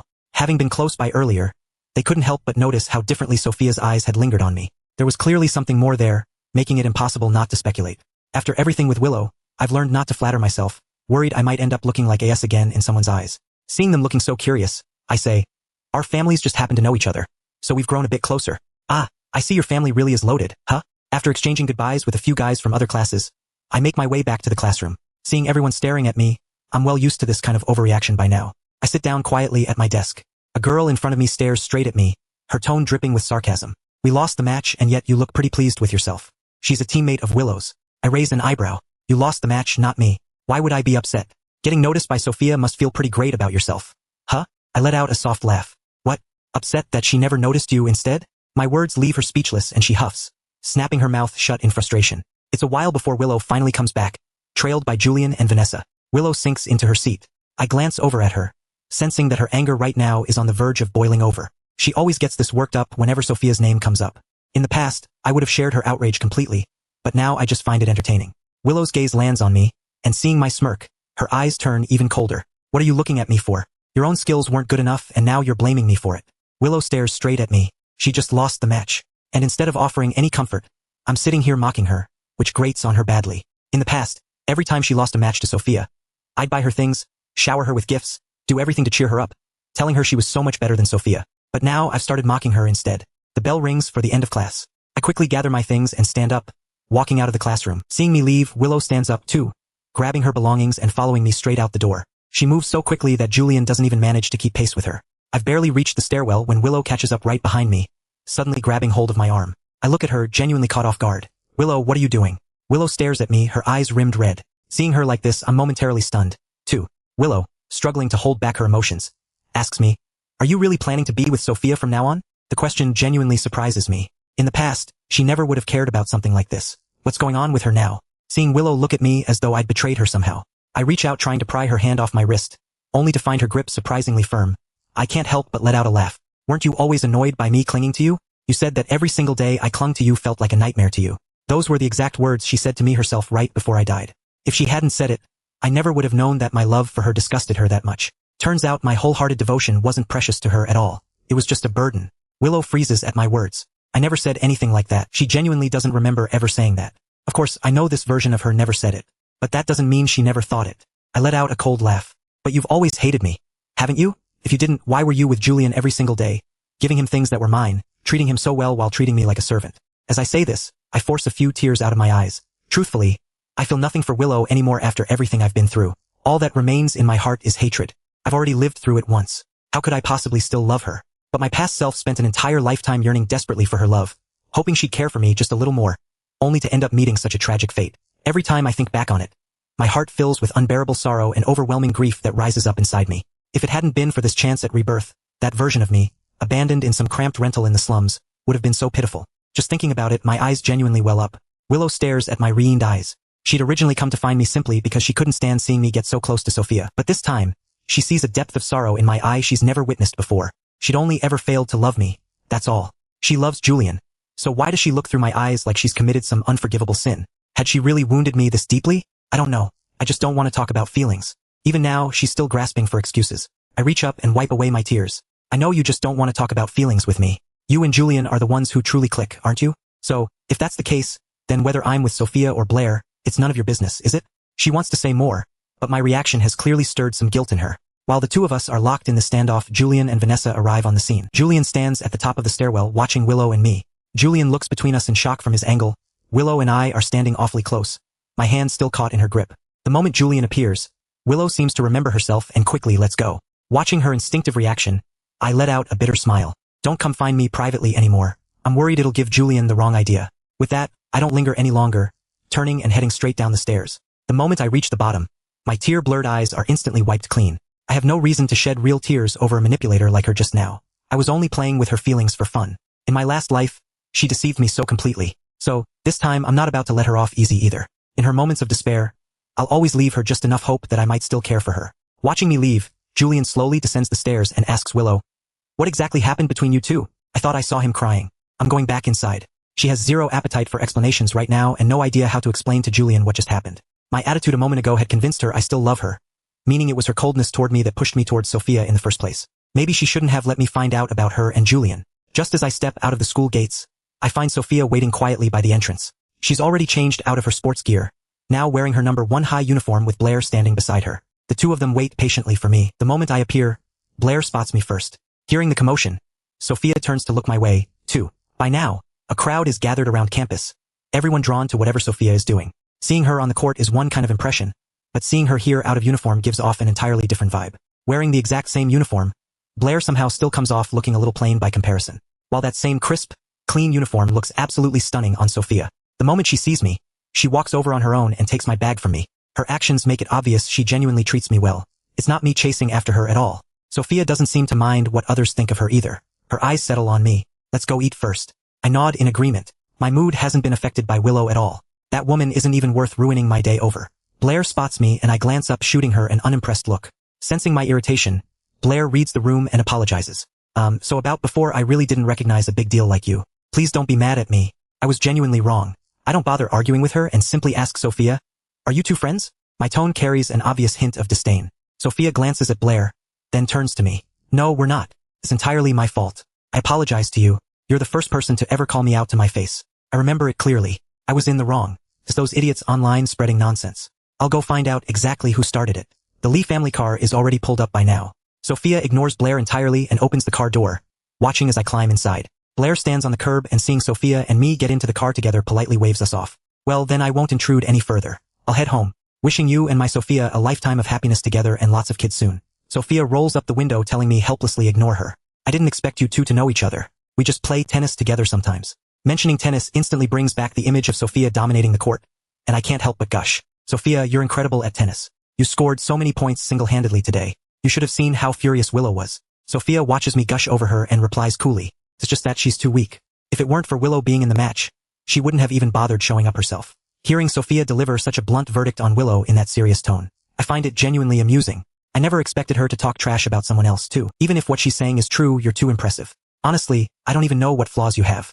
You're gorgeous. Your grades are top-notch. And you're great at tennis too. The guys sitting near me today were all completely smitten with you. I don't even know them. I know you don't. I'm just saying you're that impressive. But you showing up at our school today, walking this close beside me, aren't you worried people might talk behind your back? Spread rumors. Sophia glances at me. What rumors? I don't care about that. I can't help but smile faintly at that. She must have already known about the rumors surrounding me. Though these past few days, she hasn't brought it up once in front of me. Could it be that she came today specifically to stand up for me? The driver takes us to a restaurant. We've barely settled into our seats when my phone buzzes with a text. I open it and take a look. It's a message from Willow. I'm sorry. Seeing those 3 words, I paused for a moment, surprised she actually apologized. It seems she genuinely doesn't want me getting close to Sophia. Maybe that's just human nature, even if she's utterly indifferent to me. Watching me grow close to someone else and stop chasing after her still leaves her rattled. Beside me, Sophia asks, what do you want to eat? I'm fine with anything, but you go ahead and pick first. Sophia orders a few dishes, remembering I like spicy food, and adds a few more on top for me. Lately, the two of us have been having dinner together most evenings. Sophia and I have gotten quite close by now. Your father still isn't back yet. He's been busy. Bringing this up stirs a quiet unease in me in my last life. My father died in a car accident right before my college entrance exams. These days, I spend every day focused on pushing my grades higher, leaving little time to actually spend with him. Of course, he's always been this busy. Even if I wanted more time with him, he never really had time to spare for me. Still, I've already prepared myself. When the time draws near, I won't let him leave the house, which should be enough to prevent the accident from happening. Sophia watches me chew thoughtfully, my eyes fixed on the table, clearly lost in thought she can't quite guess at. She looks at me, noticing I often drift off like this sometimes. I could just tell her outright what secret I'm carrying, but I don't want to say it, and she doesn't press me either. Willow heads home where her father, who's been out gambling lately, has just returned, already sitting in Willow's room. Seeing her walk in, Victor's face turns cold. How are things going with Evan lately? Not much progress. Didn't I tell you to go win him back? I haven't managed it yet. Seeing her father like this, Willow feels exasperated. Why should she even have to win him back? He's already fired her from tutoring him. Is she really supposed to go begging him now? Does she have no dignity at all? Even though the news of me and Sophia together fills Willow with regret, sparking an urge to win me back somehow. Seeing her father like this, she's still relieved on some level that she and I are no longer together. The words have barely left her mouth when Victor lunges forward and slaps her across the face. Damn girl, if you don't win him back, where's our money supposed to come from? Hurry up. How much cash do you have on you right now? Hand it over. It's obvious he's gambled away his money again. Willow looks at her father. You went gambling again, didn't you? Mind your own business. Don't be a nag like your mother. You think I won't beat you senseless? Before you had things going great, you were with Evan with more money than you could spend. Even if I gambled a bit, it wouldn't have mattered. But no, you had to go and be with that poor nobody instead. And now look, you let a rich catch like that slip right through your fingers. Get him back or I swear I won't let you off easy. Victor storms out as he says it. Once he's gone, Willow rummages under her bed, checking her hidden stash of cash, only to discover that the money she'd stashed there has already been taken by her father. The Lane household isn't large. She's lived with her father here her whole life with barely any real privacy to speak of. There are only so many places she can hide money in. Back when she and I were together, the money I'd given her, she'd secretly saved a portion of it since she'll soon be heading off to college, where expenses pile up everywhere, and she can't count on her father for a cent. She'd have to rely entirely on herself only for her father to dig up and take the money anyway. By the time Willow steps outside, her father's already gone, staring at his retreating back. Willow, seething with fury, kicks the wall beside her. After finishing dinner, Sophia and I step out of the restaurant. It's raining outside. The Lee family driver drops me off at the doorstep, holding an umbrella for me. Evan, she calls, stepping out of the car. Sophia takes the umbrella herself and walks me to the door. I turn to her. All right, the rain's too heavy. You should head back now. Sophia looks at me tenderly. Good night, she says, her voice soft. I look at her, catching the bright glimmering look in her eyes as she watches me and feel my face flush slightly. I nod. Yeah, you two get home safe and rest well. See you tomorrow. Sophia nods, opens the umbrella, and heads back to the car. Watching her walk away, I realize just how genuinely happy being with her makes me. The driver pulls away quickly. Just as I'm about to head inside, I hear a familiar voice. Evan. I turn around and see Willow stepping out from the shadows, soaked from head to toe with no umbrella. No telling how long she's been standing there. Seeing her like this catches me off guard. What are you doing here? First, she texts me an apology and now she shows up in person too. Seems like my little performance this afternoon really got to her. Willow looks at me. Moments ago, my face still carried the warmth of a smile. But now, seeing her, my whole expression shuts down. Being with Sophia makes you that happy. It really does. She's good to me, unlike some people. So what exactly are you doing here? Would you still love me the way you used to? She's always cold-faced. It's rare to see her wear a look this tender. I know her heart is cold as iron. Everything she does is just an act. But seeing this side of her I've never seen before still makes me strangely happy. Don't tell me you're short on cash again. It's only when you're broke that you'd ever show me a look like this. Willow looks at me. You're reading too much into it. I just came to check on you. I'm heading back. She turns to leave, but before she gets far, I see her collapse. I call Mrs. Joe over. She sees Willow lying there. Isn't this Mississippi Lane? What's wrong with her? Not sure. She just fainted. Mrs. Joe holds an umbrella over her and touches her forehead. She's burning up. She must have a fever. What should we do? Should we even bother? Bring her inside and get a doctor. Should she stay in her old room? Mrs. Joe asks, unsure. Didn't Mr. Lane used to have a room for her? Let her stay there for now. That room I set up for her before was arranged to my own standards. It would be wasted on her now. Given her situation, she only deserves the driver's quarters. Mrs. Joe has someone move Willow to the servants' quarters, then calls a doctor. The doctor confirms it's just a fever, nothing serious, and lets her rest. I stand by the window looking out at the courtyard. The rain tonight is really heavy. I've already showered. Sophia texts me. I'm here. I just got out of the shower. Sleep early, then good night. After that, I go to sleep. The next morning, Mrs. Joe prepares breakfast. I sit at the table and ask, how's Willow doing? She woke up right before dawn. She left first thing this morning. Evan looks at Mrs. Joe a little surprised. Really? I thought she'd still be here. I told her to wait until you woke up. She wouldn't listen. Sometimes I really can't figure her out. Honestly, she seems a bit off. Mrs. Joe looks at me. I think Miss Sophia is so much better than her. Young master, you really shouldn't keep in touch with Willow anymore. Mrs. Joe is worried I'll go soft again and get tangled up with Willow. I hear this and laugh. Relax. If she hadn't collapsed at the door yesterday, I wouldn't have touched this with a 10-foot pole. Good. Ever since I stopped being lovesick, Mrs. Joe doesn't worry about me the way she used to. It seems that spoiled young master has really grown up. That morning, once I get to school, Willow has already changed and come to class. When she sees me, she just lowers her head and ignores me. She seems to have gone right back to being ice cold. Honestly, I think this is a bit much. I saved her life last night, and she can't even say thank you. Does she really think I'll still be her S like before? After class, Julian comes over. He and Willow are heading to a student council meeting, so they leave together. Julian looks at Willow. Feeling better today? Willow glances at him. I'm fine. Losing yesterday's match wasn't a big deal. Having seen Willow with Evan yesterday, Julian feels a bit uneasy. Willow says nothing. Yesterday, her father took her money by force and she's still in a bad mood. Julian notices she's barely talking to him. So he says, Willow, if you want to be friends with Evan again, I support that, too. You're overthinking it. I have zero interest in Evan. I just felt a bit unwilling seeing him with Sophia. I didn't want to make it that easy for them. Good. Willow, whatever you decide, I'll support you. Willow nods, thinking of her father wanting to use her to swindle the Chen's money. She won't do it. Willow feels her father is a man with no bottom line. She won't let herself be used by him to do things she doesn't want to do. So this morning, as soon as she came to, she left the Chun house right away, not wanting any more entanglement with me. Because of this, for a while, Willow spends every day with Julian. Just stay out of my sight. I don't bother with them either. Every day I focus on my classes and after class when there's nothing to do I go look at property. Housing prices are still low now. They'll skyrocket later. One afternoon, I leave school a little late after finishing homework, and by the time I step out, the gate is nearly empty. Young Master Chun. I've barely walked out when someone calls to me. I look up and see Victor. Mr. Lane here to see Willow. Yeah, just checking on her. That brat, I've been scolding her a lot lately. It's all because she insisted on being with that Lou kid. She has no idea what's good for her. Don't be too hard on her. I'm not really angry. Seeing Victor looking pretty rough, I frown. Right then, Willow and Julian come out of the school. Seeing me and Victor there, she rushes over and pulls me away, glaring at Victor. What are you doing here? Last time, Victor took her money and vanished for days. Now that he's back, it must mean he's out of cash again. She shoots him a cold look. Mind your business. I'm talking to my son-in-law. Get lost. Who's your son-in-law? He glances at me. Why are you still standing there? What? You actually want to be my dad's son-in-law? Take a look at yourself first. You don't even qualify. Get out. She snaps at me. I know her attitude toward me has always been bad, but hearing Willow talk to me like that still catches me off guard. Ik lere hier. This woman seems to treat me this way every single time. Takes me a few seconds to snap out of it. You're overthinking it. Who'd even want you? After snapping back, I leave quickly. Victor watches me walk off. Son-in-law, don't worry. I'll have Willow come find you in a couple days. That brat, once we're home, I'm going to teach her a lesson. He tries to follow, but Willow doesn't give him the chance and blocks his way. Victor, furious, glares at Willow. What's the meaning of this? Willow, you never put in any effort yourself, and now you won't let me try either. I finally get to see him and you go and chase him off. Can you do one useful thing for once? I already have. In the car, having seen Willow block her father. Victor, can you please stop coming to my school? I'll come whenever I want. Where's the money? Do you have any? I have none. You already took everything last time that was my college fund. So what have you even been doing lately? The mention of this sets Victor off. Back when Willow still had leverage over me, he had no complaints at all and didn't care whether she was with Julian every day. I honestly didn't mind either.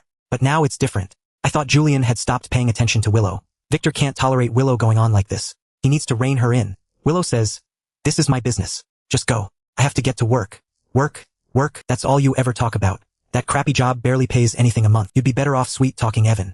Look at the state you just left him in. I just don't like doing that. So what?" Victor almost raises his hand at Willow, but remembering they're at school, he holds back. "We'll talk at home. Just give me money now or I'll go find Evan myself." Willow looks at her father and pulls a few hundred yuan out of her pocket. "This is all I have. That's it. Not enough. Go get more. You hear me? You don't want to see them chop your dad's hand off. Do you? You really are just like your mother. Not a shred of conscience. Knowing they might cut off my hand, you still refuse to do anything."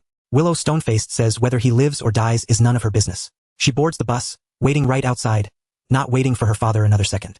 Victor, seeing her run off, is furious. He glances at the cash in his hand and heads off as well.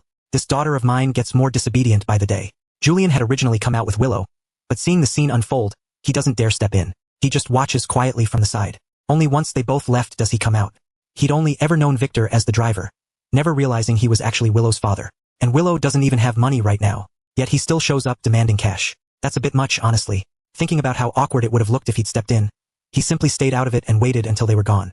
I sit in the car and watch the scene for a while, then tell the driver to go. Thinking about how Willow actually cursed me out, I find it almost funny. I don't even like her, yet she acts like she's terrified of marrying me just because her father said a couple nice words to me. Once I get home, Mrs. Joe looks at me, all smiles. "Young master, you're back. Who upset you?" Seeing my expression darken, Mrs. Joe immediately notices I'm not happy. "It's nothing. Just some unlucky person. If Sophia comes by later, send her to the study." Sophia has been coming a bit later than usual lately, and I'm not sure what's keeping her busy. Not long after I go upstairs, Sophia arrives. The young master seems a bit upset today. What's wrong with him? He didn't say, but it's probably about Willow. It's only ever her that makes him this cold. Sophia comes upstairs and opens the study door, finding me with my laptop open, watching this year's most popular Spring Festival gal, a comedy sketch. Quite absorbed in it, laughing away happily. Sophia walks over and sits down in the empty seat beside me. I look at her. "You're here." "Yeah, something held me up. You've been busy lately." She used to always come early every day leaving school, even before I do, but lately she seems to have a lot on her plate. Hearing me bring it up, Sophia nods. "It won't affect our tutoring sessions, though. I'll always try to make it. Your grades have really improved lately. Are you planning to go to college in the capital?" Hearing my question, Sophia freezes for a moment. Her family actually wants her to leave right now, but she's kept putting it off. She looks at Evan. "How did you know?" I hear her question and my mouth curves up. Of course, I know it happened in my past life. Only all that happened after the college entrance exam. Back then, I never once thought about leaving for somewhere else. Willow chose a local school, so I stayed here too. In fact, in my past life, Willow's score was high enough to get into Tsinghua or Ping University. Yet, she chose to stay in Yong. I never understood why. Maybe she couldn't bear to leave this place. Or maybe she couldn't bear to leave Julian. Back then, I never hid anything from her, but she never told me anything of hers. On top of that, around that time, her father passed away. I think I probably will go, but likely after the exam is over. "Do you think my grades are good enough for a school in the capital?" Sophia looks at me and nods. If you set your mind to it, you can get in. I close the video on my laptop and stretch. Then let's aim for that. Sophia looks at me a little surprised. You want to go to the capital? I just want to give it my best shot. Sophia watches me, seeing my confidence return. Glad to see me in better spirits. I just got worked up by Willow earlier. I tell her about what happened at the school gate, asking, isn't this ridiculous? I never even said I'd marry her, and she acted like I was going to force it on her, snapping at me like that. What's her problem? She's obviously into Julian, acting like nobody else could possibly want her. It's my own fault for being blind before, making her think she mattered so much. Sophia looks at me and says, our Evan is far too good for her to look down on. I hear this and turn to look at her, catching her staring straight at me. And suddenly, I feel a bit flustered. Takes me a while to recover. Do you talk this way to everyone? No, I'm not that kind of casual person. Come to think of it, I must be pretty different to you. Then hearing this, Sophia freezes for a second, avoiding my gaze, then puts on a serious expression. I promised your father I'd take good care of you. The moment she brings up my father, I suddenly feel a bit deflated. She's a little too dutiful about this. If your family told you to end up with someone else instead, would you agree to that too? Sophia looks at me, her expression complicated. Alright, I was just teasing you. Don't take it so seriously. You're making me feel like I'm bullying you. Sophia, is there a guy you like? Why are you asking that? Just curious. Even though my dad asked you to look after me and you agreed, you should still have your own feelings. If there's someone you actually like, you shouldn't force yourself. Is it because we've been together every day lately and you're already sick of me? Her eyes look a little hurt. I'll head back for today. That's not what I meant. I wasn't trying to push you away, Sophia. That's a bit of an overreaction. She doesn't stay, she just leaves. Mrs. Joe sees her on her way out. I'll head home now, Mrs. Joe. Sophia's expression is grim. Alright, take care. Coming down from upstairs, I find Sophia has already left. Mrs. Joe spots me. Young master, what happened? Is she upset again? I was just chatting with her, and somehow that set her off too. As long as you're a little nicer to her. That girl's got no sense at all. You've got her wrapped around your finger. I don't dislike her. I just wouldn't want to be with a man I actually dislike. Liking. What's that worth? I never told you to actually fall for Evan. I just told you to go after his money. What's the problem with that? I won't do it. Thinking of Evan. She knows he's simply from a different world than hers. Either way, Willow just doesn't want to walk down that path with me. She has to admit, with me around, her life really is uncomplicated. But seeing her father look so pleased with himself just makes her furious. If I hadn't given you such good looks, you think you'd stand a chance catching anyone's eye? And another thing, I know your grades are good, but back in my day my grades weren't bad either. What's so great about that Mr. Chun anyway? His scores back then weren't even as good as mine. He's only a boss because his family had money. Willow's face darkens. She walks straight into her room and shuts the door. Victor stands outside ranting for a long while. She just stuffs tissues in her ears. The next morning I see Willow at school. As she walks in, there's a bruise on her face. I freeze for a moment. Willow, what happened? I got hit. I remember her argument with her father yesterday. Did he actually hit her after she got home? Willow sits down nearby, and everyone else in class goes quiet at the sight. Julian also sees the state Willow is in. He's startled too seeing her hurt. Willow sits down without a word. I look at her, stubborn as ever, even in this rotten luck, and can't help asking, your dad hit you? Hearing this, Willow shoots me a cold glance. So what you want to help again? Fine, give me a few million then. He's racked up a mountain of gambling debt. Give me a few million and I'll be your friend. How about that? As she speaks, her eyes are full of mockery, as if laughing at my foolishness. It instantly makes my blood boil. I was only asking out of concern, and you jump straight to millions. Quite the imagination. Fine then, mind your own business from now on. Willow, stone-faced, keeps her head down. In truth, it wasn't her father who hit her. It was the debt collectors who'd shown up at the house first thing that morning there to make trouble for her father, and she'd been caught in the crossfire and got hurt. Honestly, I do care about you.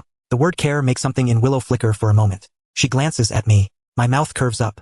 I care whether you're doing well right now. If I hear you're doing badly, I'll finally feel at ease. Next time your dad hits you, let me know. I'll come and applaud.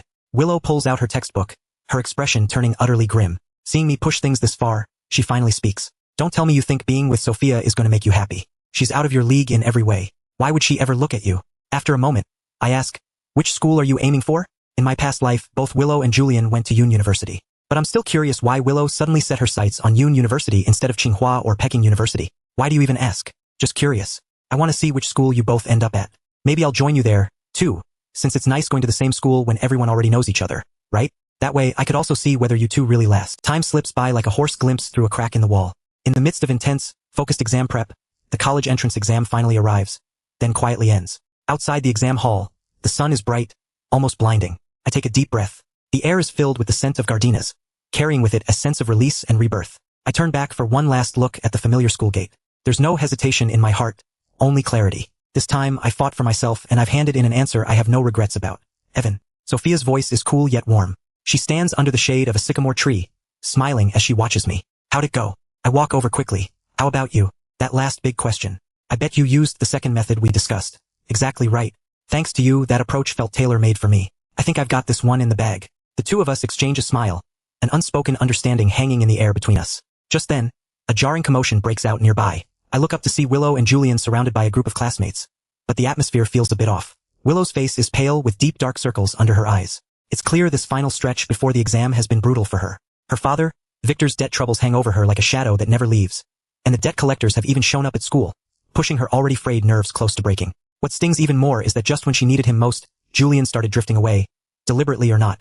That once serene, gentle top student faced with harsh reality reveals nothing but cowardice and self-interest. He no longer defends Willow openly the way he used to, and when others gossip about her family's troubles, he now chooses silence or changes the subject. Right now, Julian is saying something to Willow, his expression a rehearsed kind of comfort, but his body language betrays the distance between them. Willow looks at him, her gaze complicated, part reluctance to accept it, part quiet, knowing mockery. I look away, my heart perfectly still. All those tangled loves and hatreds from my past life now seem like nothing more than a foolish dream I wrote and starred in myself. I no longer hate Willow, but I feel not an ounce of sympathy either. Everyone has to answer for their own choices. She chose to lean on Julian and trample on my sincerity. So today, she has to swallow the bitter fruit of that choice herself. Let's go. Dad and Mrs. Joe must already be waiting for us. The day the exam results are released, all of Yeongchang is buzzing. The biggest news isn't Willow, who's always held the top spot, or Julian. It's the miracle Dark Horse 7. I score astonishingly high, not just clearing the bar by far, but even surpassing Willow, and I'm admitted to a top university in the capital alongside Sophia. Once the news spreads, the classmates who once mocked me as an empty-headed servant's son are all left speechless. The mocking, sarcastic comments in the class group chat disappear entirely, replaced instead by a flood of congratulations and slightly awkward flattery. Vanessa even quietly deletes every rumor about me she'd ever posted on the forums. I watch the notifications pop up nonstop on my phone screen, my heart calm. I no longer need this kind of outside validation to prove who I am. Getting this second chance at life, my biggest win has been reclaiming my self-respect, seeing people clearly for who they are, and having something worth fighting for. Meanwhile, Willow's outcome turns out to be a sobering one. The crushing family pressure and emotional blows badly affect her performance on exam day. She underperforms her scores enough for a decent undergraduate program. But Tsinghua and Peking University slip out of reach, and she has no chance now of following Julian, the path she'd once been so set on. Julian, as he'd hoped, gets into a prestigious school up north, and after receiving his acceptance letter, gently suggests to Willow that they take some time apart so each of them can focus on their studies. As for Willow's father, Victor, while dodging debt collectors, he's badly injured in an accident, hospitalized, and may need care for the rest of his life. This man who once schemed to climb into wealth through his own daughter, ultimately buries everything with his own greed. Willow quietly shoulders it all. She turns down help from everyone, including the assistance my family offers out of simple decency. She sells off the last of her family's few remaining belongings, and takes her father away from Yeongchang, this place of heartbreak, to a small town where nobody knows her, starting a life that's truly her own one, full of hardship, but also completely free of the vanity of her old life. Perhaps this is truly the starting point of her life. During the summer after the exam, Mr. Chun deliberately clears his entire schedule, taking me and Sophia on a long trip together. On this journey, I'm no longer the reckless, self-absorbed kid who used to worry his father constantly. I become steady and thoughtful, planning the route myself, making sure both Sophia and my father are comfortable. One evening on a beach in Sonia, the setting sun paints the sea a golden red. Mr. Chun watches his son chasing the waves along the shore with Sophia, his eyes full of quiet pride. He walks over and pats my shoulder. Evan, your dad knows everything now. Knows what about that dream you had. I don't know the details, but I can guess enough. Thank you, son. Thank you for saving your father and for saving yourself, too. My nose stings. So, my father had noticed the change in me all along, quietly watching over me in his own way. As for you and Sophia, your dad's fully behind it. She's a good kid, a better judge of character than your old man even. This is your graduation gift from me and an early betrothal gift, too. He hands me a folder as he speaks. Inside are the transfer documents for the majority of the Chen family shares in the capital branch along with a deed to a beautifully renovated courtyard house near the university. This is Mr. Chen's way of telling his son, your future and your happiness are yours to build. Your dad's fully behind you. The final stop of the trip is the terrace of that very courtyard house. The night breeze is cool, the sky thick with stars. Sophia leans against the railing, gazing out at the countless lights of the capital. I walk over to her side and drape a thin blanket over her shoulders. Sophia, there's something I owe you across 2 lifetimes. I'm sorry for how blind I was to you in my past life. My voice catches a little. I gather my courage and take Sophia's cool hand in mine. And thank you. Thank you for being willing to wait for me again this time around. I know saying I like you might not be enough right now, but I hope you'll give me a chance. Let me spend the rest of my life learning how to love you, cherishing you the way you've cherished me. Will you be my girlfriend? Sophia doesn't answer right away. She simply steps forward, gently leaning into my arms, burying her head against my chest. It's a long while before her voice comes, laced with a slight tremor of tears, yet unmistakably firm. Evan, I wasn't waiting for you. I was waiting for myself, waiting until I was strong enough that no matter who you became, I'd have the strength to walk toward you. Lucky for me, this time around you reached me faster than I ever imagined. Hearing Sophia's voice, tearful yet so unwavering, my whole body goes still for a moment. Then I pull her in tighter, wrapping her fully in my arms, as if trying to fold this girl who has waited 2 lifetimes for me completely into my very bones. My chin rests against the softness of her hair, and all the bittersweet ache and burning love built up across 2 lifetimes rise up in me at once. Tears fall without warning into her hair. I've lived 2 lifetimes now. In the last one, it wasn't until I died that I finally understood who truly cared for me. I stumbled through half a life in a fog, pouring all my devotion into the wrong person, leaving this girl, the one who should have been cherished above all, to guard her feelings alone, unseen by anyone, waiting for so long.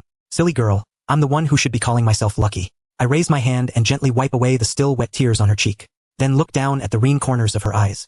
Those eyes, always so calm and cool, now catch the light of the stars scattered across the sky, reflecting only me. My voice comes out rough, but carrying a solemnity and reverence I've never felt before. Every word like a vow carved into the rest of my life. In my past life I was blind. I mistook a pearl for a common stone and let you suffer out of my sight through so much unfair pain, waiting through so many days and nights. It wasn't until I died that I finally understood that somewhere in this world, someone truly valued me above everything else.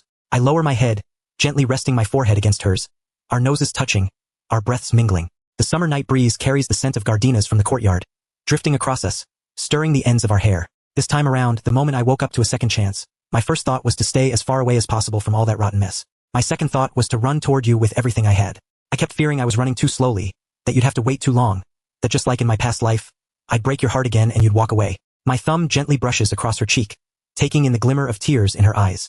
I lean down and press a soft, tender kiss to her forehead, as if trying to smooth away every moment of waiting and every worry she's carried across 2 lifetimes. Sophia, you don't have to wait anymore. From now on, through every year and every season, every morning and every night, I'll be right here beside you step by step. When you walk forward, I'll walk beside you. When you look back, I'll always be right there behind you. I owe you 2 lifetimes worth of devotion and care. In the long years ahead, I'll spend the rest of my life paying it back slowly. Is that all right? Buried in my arms, Sophia listens to my heart pounding beneath my chest, and finally can't hold back her tears any longer. Yet, through her tears, she smiles and nods firmly. My arms tighten around her waist, and the boy she'd waited for so long has finally crossed through the regret of life and death from a past world, stumbling his way to reach her at